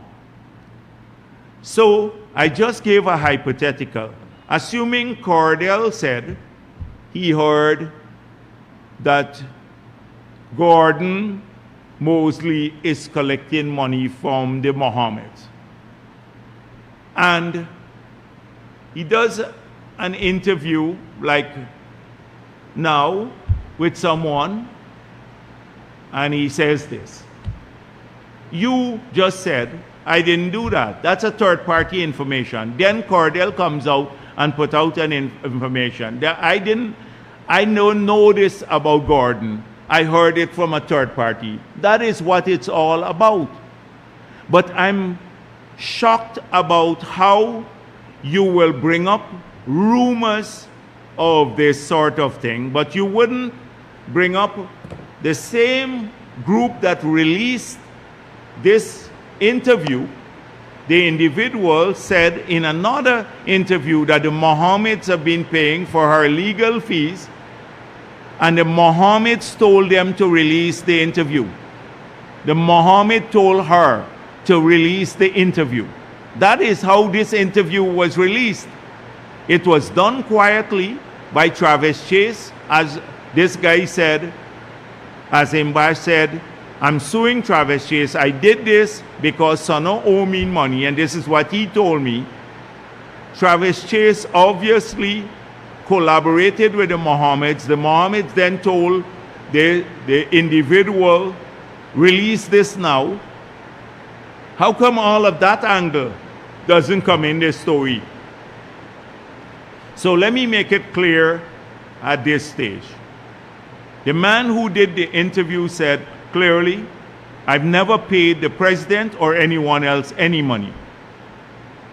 2, I never paid the president's mom any money. This is what I heard somebody say. That should be the end of the matter, because there's no evidence whatsoever that any money was paid. This is just another rumor that is being perpetrated by the Mohammeds to muddy the water so people don't look at their dirty dealings. And that is why when they released it at this time. That's why they released it at this time. Gordon, you're a seasoned reporter. You should have known about all of this. How come the interview was released? Now there are tapes too that spoke about how the interview was released, linking Mohammed to the release. That angle should have come over. And 2, You should have known that the guy issued a statement saying, I never did any of this sort of thing. I never paid anyone a bribe. I was told about this. It's a rumor. I just pointed out a rumor, and you made it clear you're not collecting, and I know you may not, or else you wouldn't have asked him the tough question in front. You know me long enough to know I don't do Yes. that. And sir, but are you concerned when you see those exchanges and even the denials? In those denials, these are billionaire businessmen talking about borrowing 700 Because million. they are stupid people, and they're related. So Amir he's made it clear, Azruddin is his father-in-law. Amir said he is married to Azruddin's stepdaughter. They made it clear. How come that angle is not being looked at? You see the bitterness between these people. It has nothing to do with PPP. The man has made it clear. He goes on his program, talks about it all the time, about the connection he has to Azruddin Mohammed, through the family link. These are people who would engage in all of that, but it shows you the dirtiness. Is this the guy who fabricates all of this evidence, or fabricates all of these stories to cause us to turn a blind eye to the real story? And the real story is that this is a criminal who is sanctioned by the United States of America, who's running for the presidency of Guyana, and who poses a threat to our sovereignty. That is the story. This is all smokescreen.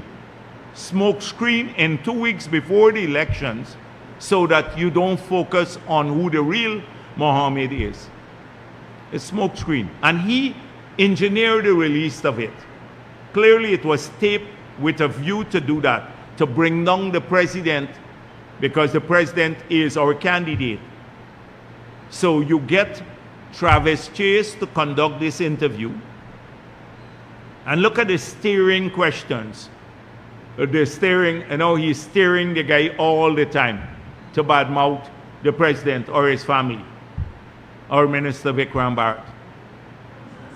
Whether you're concerned when you look at the releases between the parties about borrowing 700 million, are you concerned about whom, man? I didn't see that one. Yes, Sono, you said Sono, you spoke about Sono. Sono issued a release. No, these are private businessmen. But are you concerned about the amount of money they're passing around each other? $700 million as loans. Exactly. So how concerned are you about that? So no, it's no secret that Azim Bash win office in Madhya is in the Bash family building, now in Madhya. As we speak now, you go there, you see the Win office in Madhya is in a building owned by the Bash. What more connection? Mr. Bash has made it clear he's indebted to the Mohammeds. Then he lends money he said he lent money to this other guy. That's what it's clearly, it is a problem, and I hope the FIU is looking at all of these things. But this is business between these people. That has nothing to do with the People's Progressive Party or anyone in our camp. And so this is the story. All week long, they were at this now because we're 2 weeks away, muddy the waters so we don't focus back on who this guy is. His ineptitude, not just ineptitude, what is it? His incompetence. You can't even be competent. I can't find a word to describe a man who can't go to his own press conference and read a script. To a press conference and read a script and stay and answer 2 questions even. And running for the presidency of Guyana. Running for the presidency. You know, look at it historically. From Burnham, this is the tradition we've had. From Burnham, Chetty Jagan, Janet Jagan, Samuel Hines, Jagdeo Ramatar, Irfan Ali. Every president, Granger, even Granger, although he preferred other interviews, would never hide from a press conference and is capable of hosting a press conference.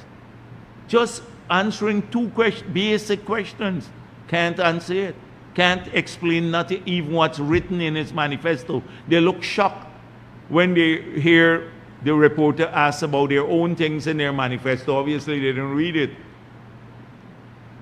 Who has caused all of his candidates now to lose their bank accounts because he lies to them. He tells them, oh, it's the PPP. Not that they pose a risk, he's posing a risk to them. And let me say something about this. You know how many people in Berbice yesterday, I saw a note from one of their candidates in Line Path saying, I never signed up any document. And somebody sent me a statement from the guy, I did not sign to be a candidate. We've had about 3 or 4 cases from Berbice alone. We have had cases from all over the country. People who have lost their accounts say, we want to disassociate with this man. Amerindians who have come here who have lost their accounts say, we don't want anything to do with him. We didn't know. They came and lied to us, told us we could get help. He'd build a house for us. He lied to us. And that's why we put down our names there. And now we're subjected to all of this. Now we see the true nature. People just want to distance themselves everywhere. So, yes, Gordon, go on. Yes, sir. Turning to the elections now, I know you said GCOM should do more voter education on that issue that was raised. There are a lot of offshore oil workers who are writing into media houses and asking questions about how they'll be able to vote, if they'll get time off. And there doesn't appear to be a clear message going out to many of them out there. Is that something you intend to raise with GCOM at a party level? I don't know what GCOM's views on this matter are, but I can ask the commissioners to look into it and give you feedback on it. Sir, there appears to be a heavy movement to many of the indigenous communities by most of the parties contesting these elections. I know the PPP has been moving into many of those communities. We've seen the APNU and now WIN too. Can the PPP win an election without the support of those indigenous communities? And do you think that may be a reason, whether they can win or not, why you're seeing this flurry of movement into those communities? So I think the reason, as Azruddin Mohammed, it goes to these areas, one is that he believes that those communities don't have access to the media the same way that many coastal people have. So he could go and lie to people there, pay a few people to lie, about the sanctions and all of these things, and he gets away with it. 2, he goes there to avoid scrutiny, because he would not campaign like here so heavily, because he'd run into the media, and then he would have to answer uncomfortable questions.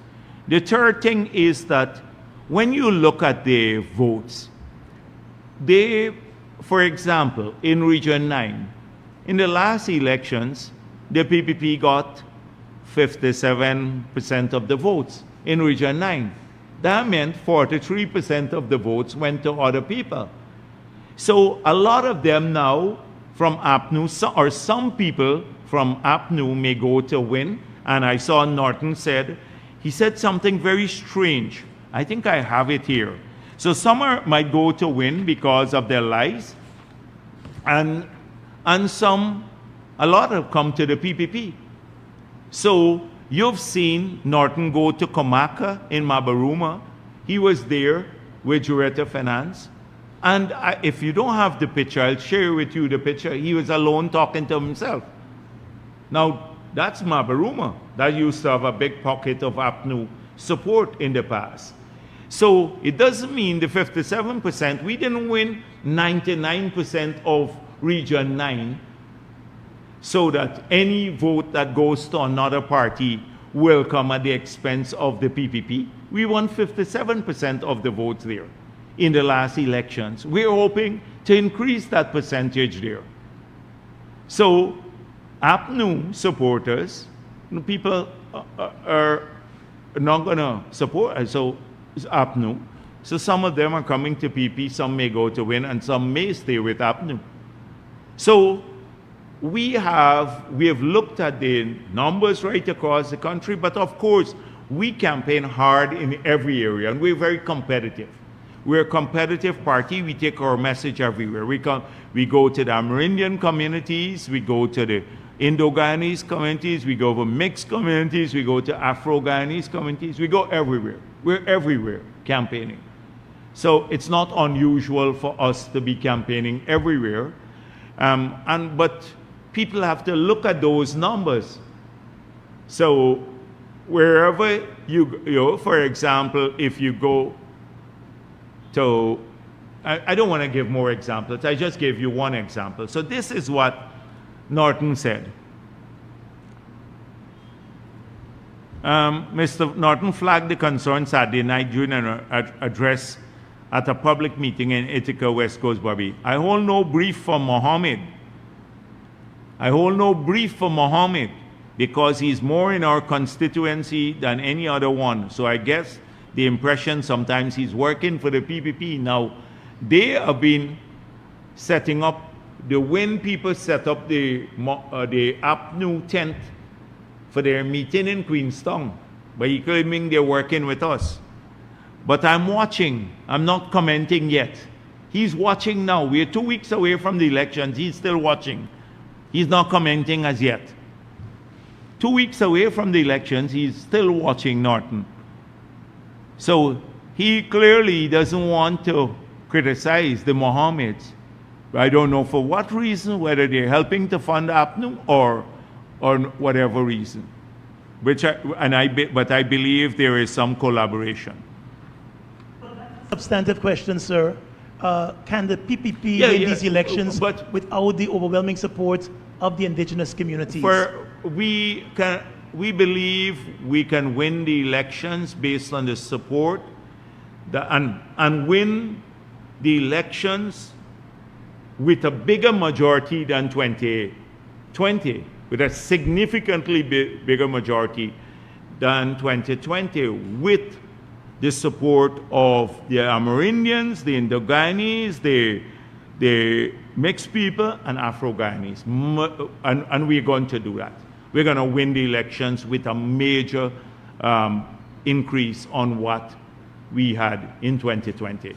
I'm not going to say we have to get 100% of Amerindian votes to win the elections, because we never got it in 2020. I just pointed out and look, we have retained our support in the Amerindian communities. We went to Matakai, we had a huge meeting there, and to Moruca, big meeting, and to Mabruma sub-district. This weekend we're going to Region 9. So I don't know what the question is. Which party has the greatest chance of winning these elections based on what you see? Which party has the greatest chance? That should be the question of winning the elections. And it's going to be the unequivocal answer from everyone, including their supporters, would be the PPP. We've seen Afro-Guyanese now campaigning in every community who are members of this party. They feel they're home with in this party. Now, it's growing enormously. What about that? Why not ask me about that?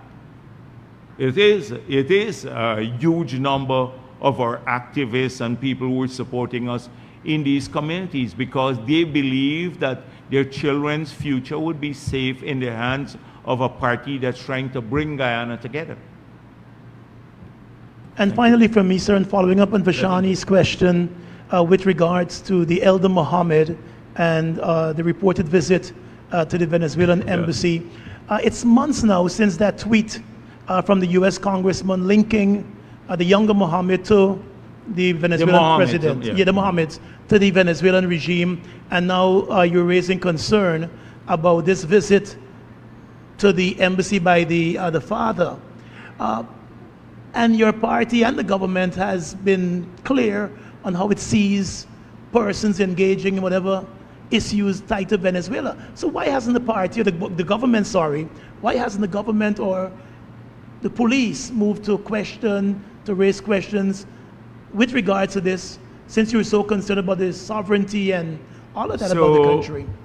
the latest information, video information that's available showed the last visit.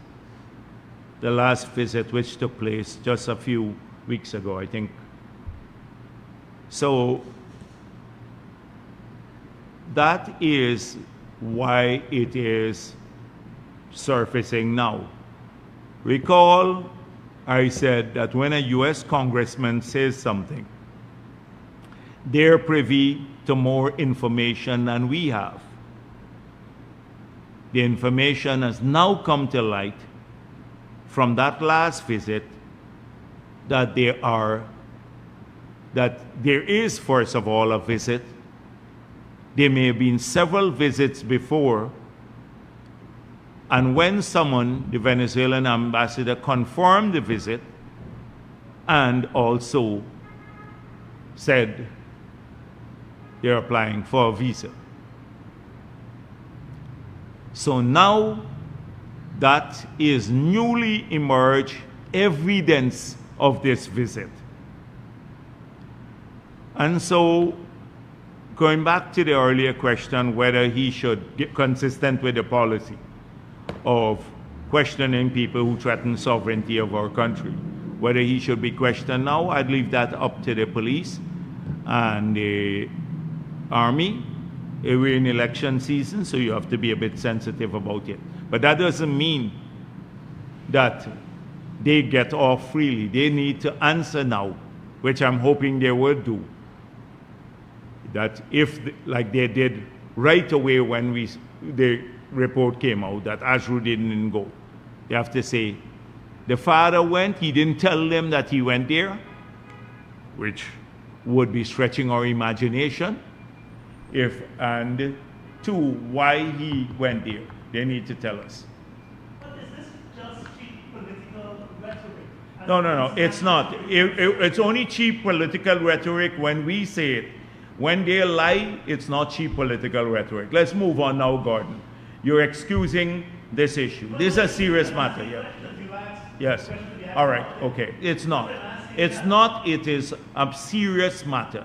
It's a serious matter. If you think it's not serious when a U.S. congressman tweets something or issues a statement, then you should never, ever again reflect what any U.S.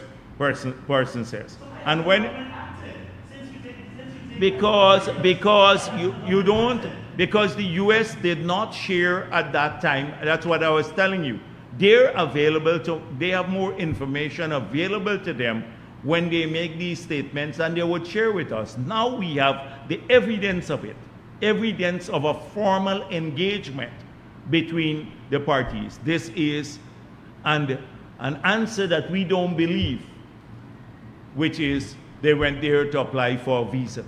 But did you request the information from the U.S. after that tweet? That's the security forces are dealing with that matter, so I can't deal with that. But I already made it clear that the U.S. congressmen had more information than we have when they made that statement. They clearly knew something was going on. Yes, please. Good afternoon, Dr. Jagdeo. Committee Slow, Starbrook News. Coming back to the elections, given the current elections climate, what would happen should we see a hung parliament from September 1st? I'm not dealing with hypotheticals now, because that is almost conditioning thing. PPP will win the elections. We're winning outright these elections. So I'm not dealing with hypotheticals now. What happens if there's a hung parliament? Who's going to win or get 33 seats? APNU or Azruddin Mohammed? Your party is not in any way worried about... No, we're not, and it's not arrogance. We've seen the numbers on the ground. We have seen it in our polls. We have seen we've done the testing, and we are on track to win the elections outright. All right, sir. A follow-up question as it relates to the Ambrinians as well. With the Ambrinian votes, are you in any way worried now that you see these other parties, or especially WIN, going there, getting a crowd? Are you in any way, or the party in any way First of all, worried? they're not getting crowds. There are people who go there, like in Berbice River. This is the enabling by the media. They can't find Mohammed to ask him any question, the questions about his criminality, etc. But they enable, he gets crowds. So when he goes, he has a motorcade up the Berbice River, picks up 5 people, 10 people from every community, takes them to one spot, they take a picture, then they go to another community, take another spot, picture there. The same crowd follows him around. He photoshops the crowd. That is clearly evidence.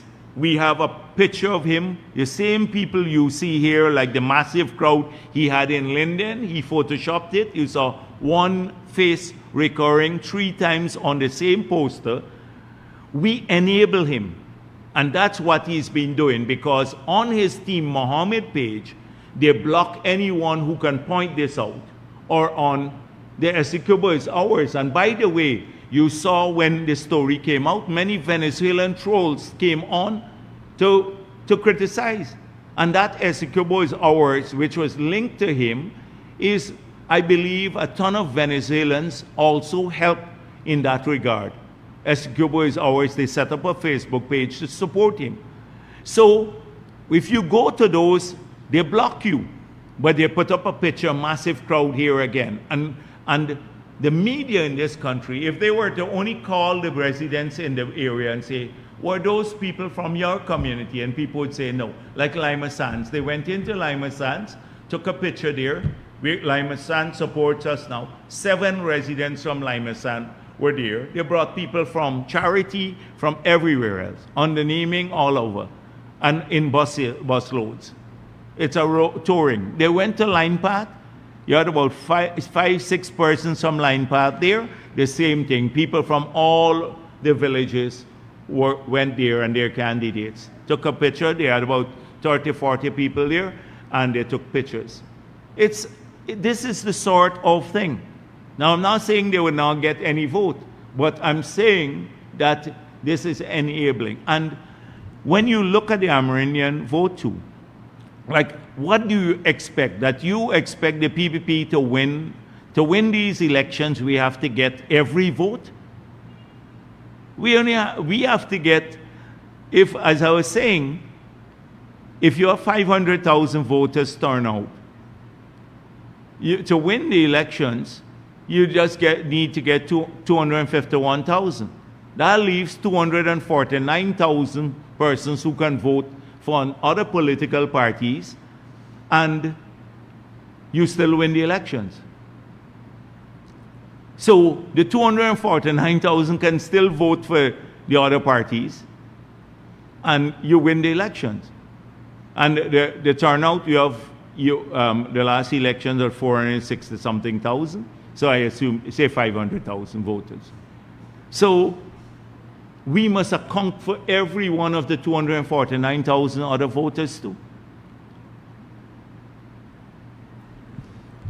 Good afternoon, Dr. Jagdeo. Michael Rodriguez for Daybreak News. In a past time, SOCU was very efficient, so efficient that it would have taken Cabinet Secretary Dr. Raja Launchan in a wheelchair within moments to investigate him and to bring charges against different PPP cabinet members.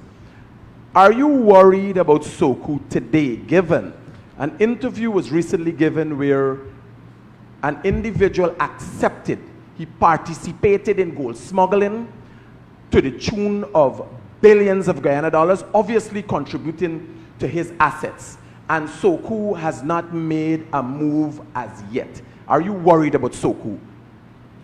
I think these matters have to be investigated. I think they would be investigated, but we're 2 weeks away from the elections, and the other party likes to play the victim and enabled by some mainstream media. The moment that they're linked to anything, even criminality, they've downplayed torture, murder, trafficking in persons, gold smuggling, accusation of money laundering and cocaine smuggling for this candidate.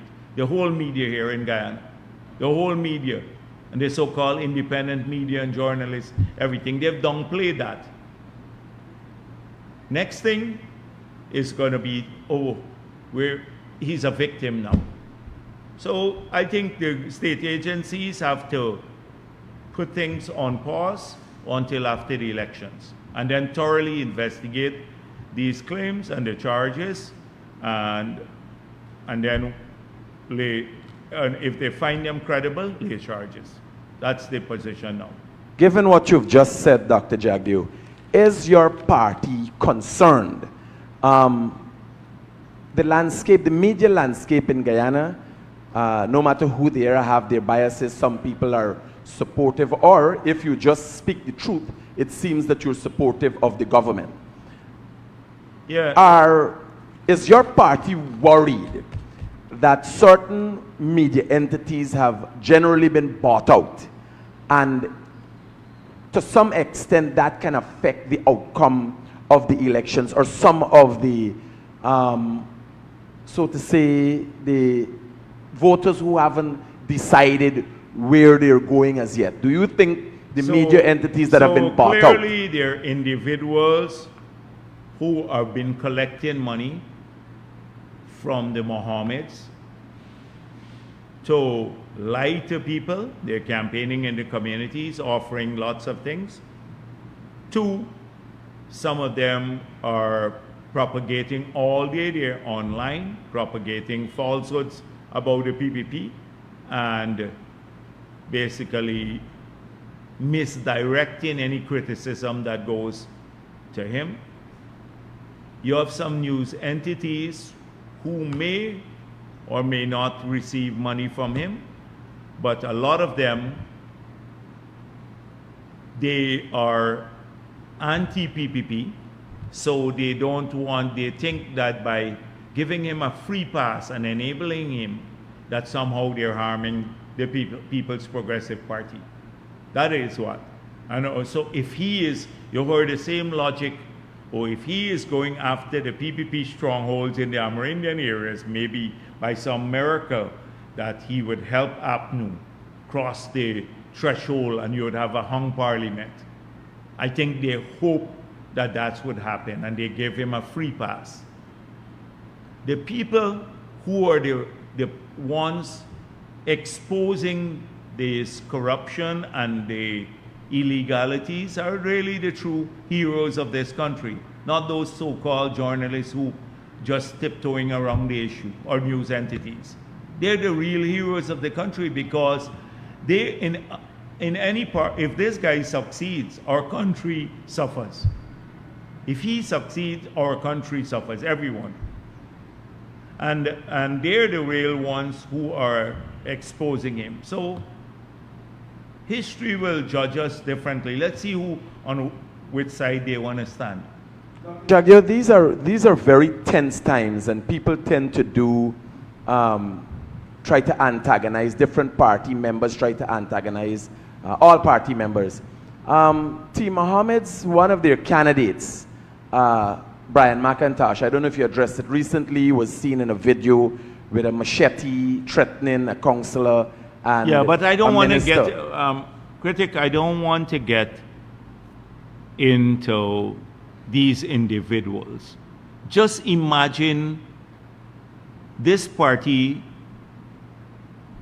really doesn't respect anybody in this country. If you put a Brian Max as one of your candidates, if you have Doggy as your chief spokesperson, if you have Odessa Primus as your general secretary, you have Mark France now with all of the things he've done. These are the people that we're talking about. Azruddin himself, dysfunctional. These are the people who you can think about who may have to, if they succeed, would have to run a government in the future. This is not unusual what Max is doing. They just picked up everybody. We've looked at Harbhajan in Region 6. waste. We looked at the list from Region 1, several people who were armed robberies, a whole range of things. I don't even want to go back to the list of candidates. That is what they have there. You tell me who could run a government on that side. You're going to give Brian Max, what will he be? Doggy will be the minister of what? I don't know. My real concern Beating was up women, people's safety. Minister Have you beating up expressed women? concerns to the Guyana Police Force to be Yeah, more well, vigilant? we on can't be. people's The safety? police force has to do what it should do. If this man threatens somebody with a cutlass, they do it every day. They have to now go and do what they have to do. The report has to be filed, the police have to do it. I can't be running down the police all day I got other responsibilities too. But I'm just telling you about the people who are associated with this party. And they don't say a word of condemnation. They've not issued a word of condemnation. When Doggy beat up this woman brutally, they gave a fake statement or they disassociate themselves from it. And next week we saw Doggy again hosting their press conference. This is what we're talking about. You're going to put the future of the country in the hands of these people, assuming they didn't have all this sanction and all the connection with Venezuela and everything else. You just couldn't. This is a dysfunctional group of people who are trying to, making a joke out of the electoral process. Good afternoon, Dr. Jagdeo. Yeah, Sheriff good from Belgrade with Kiteshire. Just have two questions. One, Exxon has announced that it will operate all future projects or the FPSO above the nameplate capacity, meaning that they will pump more. Although they have not submitted any proposal to the government, will the government allow them to do this? And is there anything that Guyanese should be concerned of in terms of safety and so forth? So the first question is that even where they're operating above the stated capacity, that the environmental impact studies that they did assess those projects for higher levels of protection, higher levels of production. They had to apply for permission. The EPA studied those issues, and then we got technical advice from abroad. And only then they were given permission to operate at higher than rated capacity. So we were assured that it's safe and that it would be technically feasible without compromising the safety of the project. So I expect that every future project that they operate, and if they want to go beyond the capacity, the rated capacity, they have to follow that process. First of all, the EIA must have completed or be submitted originally for a higher capacity beyond the rated capacity, that's production beyond the rated capacity, and two, it has to be studied by the technical agencies before they're given permission. So that's our approach. Yeah, and if I may just add a follow-up, by them operating above nameplate capacity, definitely they will be pumping more, and it will, empty out the reserves a little bit faster than projected. But you know our position on that matter too, that if we can accelerate production with it being safe from the same level of investment, then it also brings greater revenue for us, not just from the increased production, but the greater efficiency of the operation of the FPSO. Because from the same investment, which has to be paid back from cost oil, you're getting higher levels of output. Second question, despite protests by civil society against the commissioner, Mr. Ramson Sr., for his reluctance to release information that not only civil society is asking for, but even reporters. I know the last time he said the president will have to examine it, but to date there has been no move from the government, and it's now been presumed clearly in our manifesto you're going to see something about that too. We've made it clear that more information has to be publicly available. We have done so in the oil and gas sector by publishing all of the agreements signed, all of the environmental permits. We are publishing now the production schedules and the production and other metrics regularly based on what we get there. So if you go to the site, we have released all of the large contracts that in mining and forestry, we put that online. We are now online with all of the contracts that were issued above 15 million by MPTA. We clearly have to provide through that office, we have to strengthen that law and provide more information. I can say that now. That he might be squatting because he's not doing his job by releasing. Well, no, but as I said before, the president will examine this, but the job, based on that commitment we made, the job doesn't belong to an individual, but we'd have to examine that. Yes, go on. Yes, sir. I've seen complaints on social media, and I've received a few calls myself, about persons saying they've been receiving calls, random calls to their mobile phones, with persons encouraging them to vote for your party. And some of those persons have also said then they would be questioned about the cash grant, whether they've picked it up as yet or so. Could you say whether your party most parties, is using data yes. from the cash grant to contact people on their cell phones? No. But most people, there's a register. We have a lot of information and submitted by our activists when they go around the country. We have a lot of information that when we go around the country, we pick up information, people's numbers. It's canvassing. We canvass online too. We as a party, we canvass people. It's a routine thing. It happens around the world. You call people and say, you know, the government has done all of these things in 5 years. We're looking forward to your support. Can you give us your support in the elections? We value people's support. We're going to work for their support. We convince them, right? So if the person doesn't want to talk to you, they hang up. Or they say, don't call me. So it's canvassing online is something that's done, or through telephones, it's done routinely around the world. The Democrats do it, the Republicans do it, everybody does this. Gerald Bryan, NCN News. Circling back to the question about crowd support during campaigning, you addressed Win.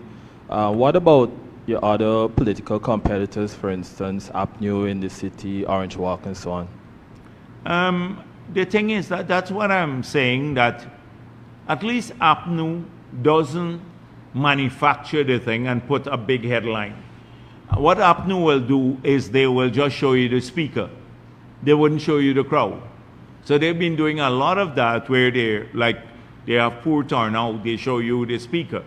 And they go and they don't show the crowd at all because they have poor turnout in many parts of the country. The other group will Photoshop. They will go even for routine meetings. They fetch people and then they mislead. And you can't go and comment on their pages because they block you to point out. So if a person was at a meeting and to point out, I was there, right? Or from the area, and that's not the real crowd, it's people from outside. They'll quickly delete the comment or block you on their pages. So it's a bit different. Another question. News emerged today that the U.S. was deploying its Navy to the Southern Caribbean to tackle Latin American drug trafficking and so on. What are your thoughts on this and its effect on regional security? But the U.S. has made it clear that anyone involved in drug trafficking or as a threat, that they see drug trafficking as a threat to the United States of America, that anyone involved in it would face serious consequences. And they've made it clear, President Trump on his campaign trail, that he's going to do all that it takes to stop drugs flowing into the United States of America. He has had discussions with Canada, with Mexico, even threatened tariff, additional tariff in response to the fentanyl going into the United States of America. So I don't see it anything unusual in them deploying assets in the region to prevent drug traffickers from getting into the United States of America. In fact, we welcome it because we work in collaboration with them to stop this.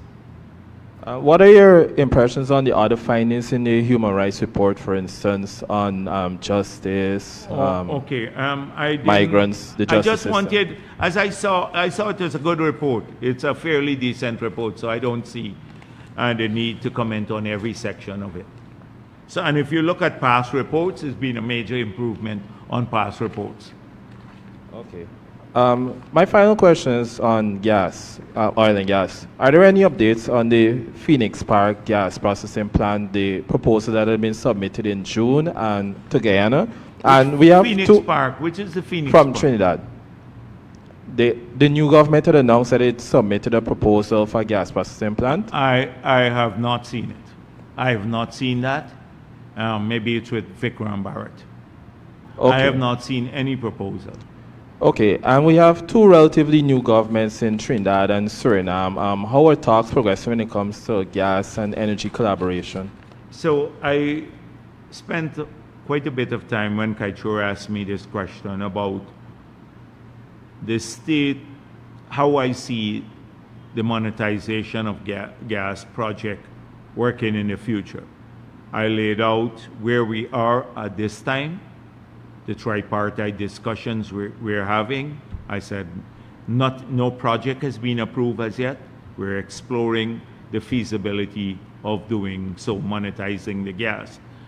I pointed out that there are several options that are being studied, and so the final project may have that either reflect one of those outcomes or a combination of all of the outcomes. And what are these? One is to use the gas in a floating LNG platform for export. Two, to bring it onshore for an industrial complex, petrochemical industrial complex. Three, to bring it onshore for generation of power to supply Brazil, to sell power into Brazil, could be very lucrative. And four, should exploring the option of taking the gas maybe to Trinidad too. Those, because since they had expressed a desire. So all of those have to be studied. They have, and then whichever use is the most feasible, most lucrative, I think the investors are going to agree to that. Could be a combination of one of the end use or one or two of the end uses. So that's where we are now. We'd return to that in earnest as soon as we get past these elections, so we can do that, because that will bring significant job opportunities for our people and more money to the treasury, and also to many individuals in Guyana to start small businesses associated with that. So that's where we are now. We had some initial discussion with Suriname on this. They've identified a gas field close to Guyana, and we have two fields that are you have more gas than oil in, that currently export has identified. So there could be potential collaboration, cross-border collaboration with Suriname in this project. That's where we are now, but we've put all of that on hold until after the elections, then you can resume it. If you look at the other parties, none of them talk about gas and all of these projects and stuff. They're just busy negatives. This is serious business. This is changing the country so we can become much wealthier at the individual level and at the country level, and we are already examining it in great detail. Thank you. Oh, thank you very much. Kaichur here has another question. I don't want you to say I'm running away here. The next thing, that's the headline. Jagdeo flees media like Azruddin Mohammed. Good afternoon, Dr. Jagdeo. Anas Yes, Williams, good Culture News. Sir, we've noticed, I know recently you said that the government was addressing the currency issue, but the U.S. currency with injected into the banks. But recently, we've received reports that persons are still having issues getting the currency, and also the price keeps going up. Last week it was 229, now it is 233 to 1.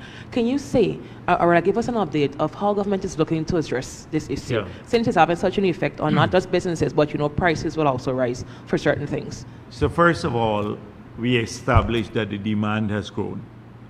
And for consumer goods, because our people are consuming better, they're consuming more now as they get wealthier. If you imagine not just consumer goods, like that goes to the supermarkets and everything here, but also vehicles. If you have to finance 40,000 vehicles coming in per year, you need more foreign currency. Then more are investing, lots of small business, so they have to buy the capital equipment. So the demand has grown significantly from the past. We have been supplying quite a bit of foreign currency, selling money into the markets, to the banks. So we are committed to continuing that process. The problem is sometimes the people, it's the currency, because there are two things. Money transfers it would be easier in the future, but it's the cash currency, because some people hoard that. So if you go and try to buy cash, then the price will be higher, because yes, there's a shortage. But remember, we can't be bringing in thousands of US dollars or millions of US dollars. We have to work with the US government too to get that cash money down into the system. We're hoping people would use more of the financial tools like credit cards, debit cards, where the settlements are done, not using cash. Credit cards, debit cards, paying into people's bank account directly. They transfer money through bank orders, etc. So we're looking at it carefully, and we can assure the public that we will continue to inject large sums of money into the banking system because it's available, but we don't want the money to be siphoned off to go to meet Trinidad demand. And that is what's happening. A bit of that is happening now. We don't want it to be done that way or to be hoarded. And then some people are buying up the currency and then selling to people from Trinidad at a little higher rate.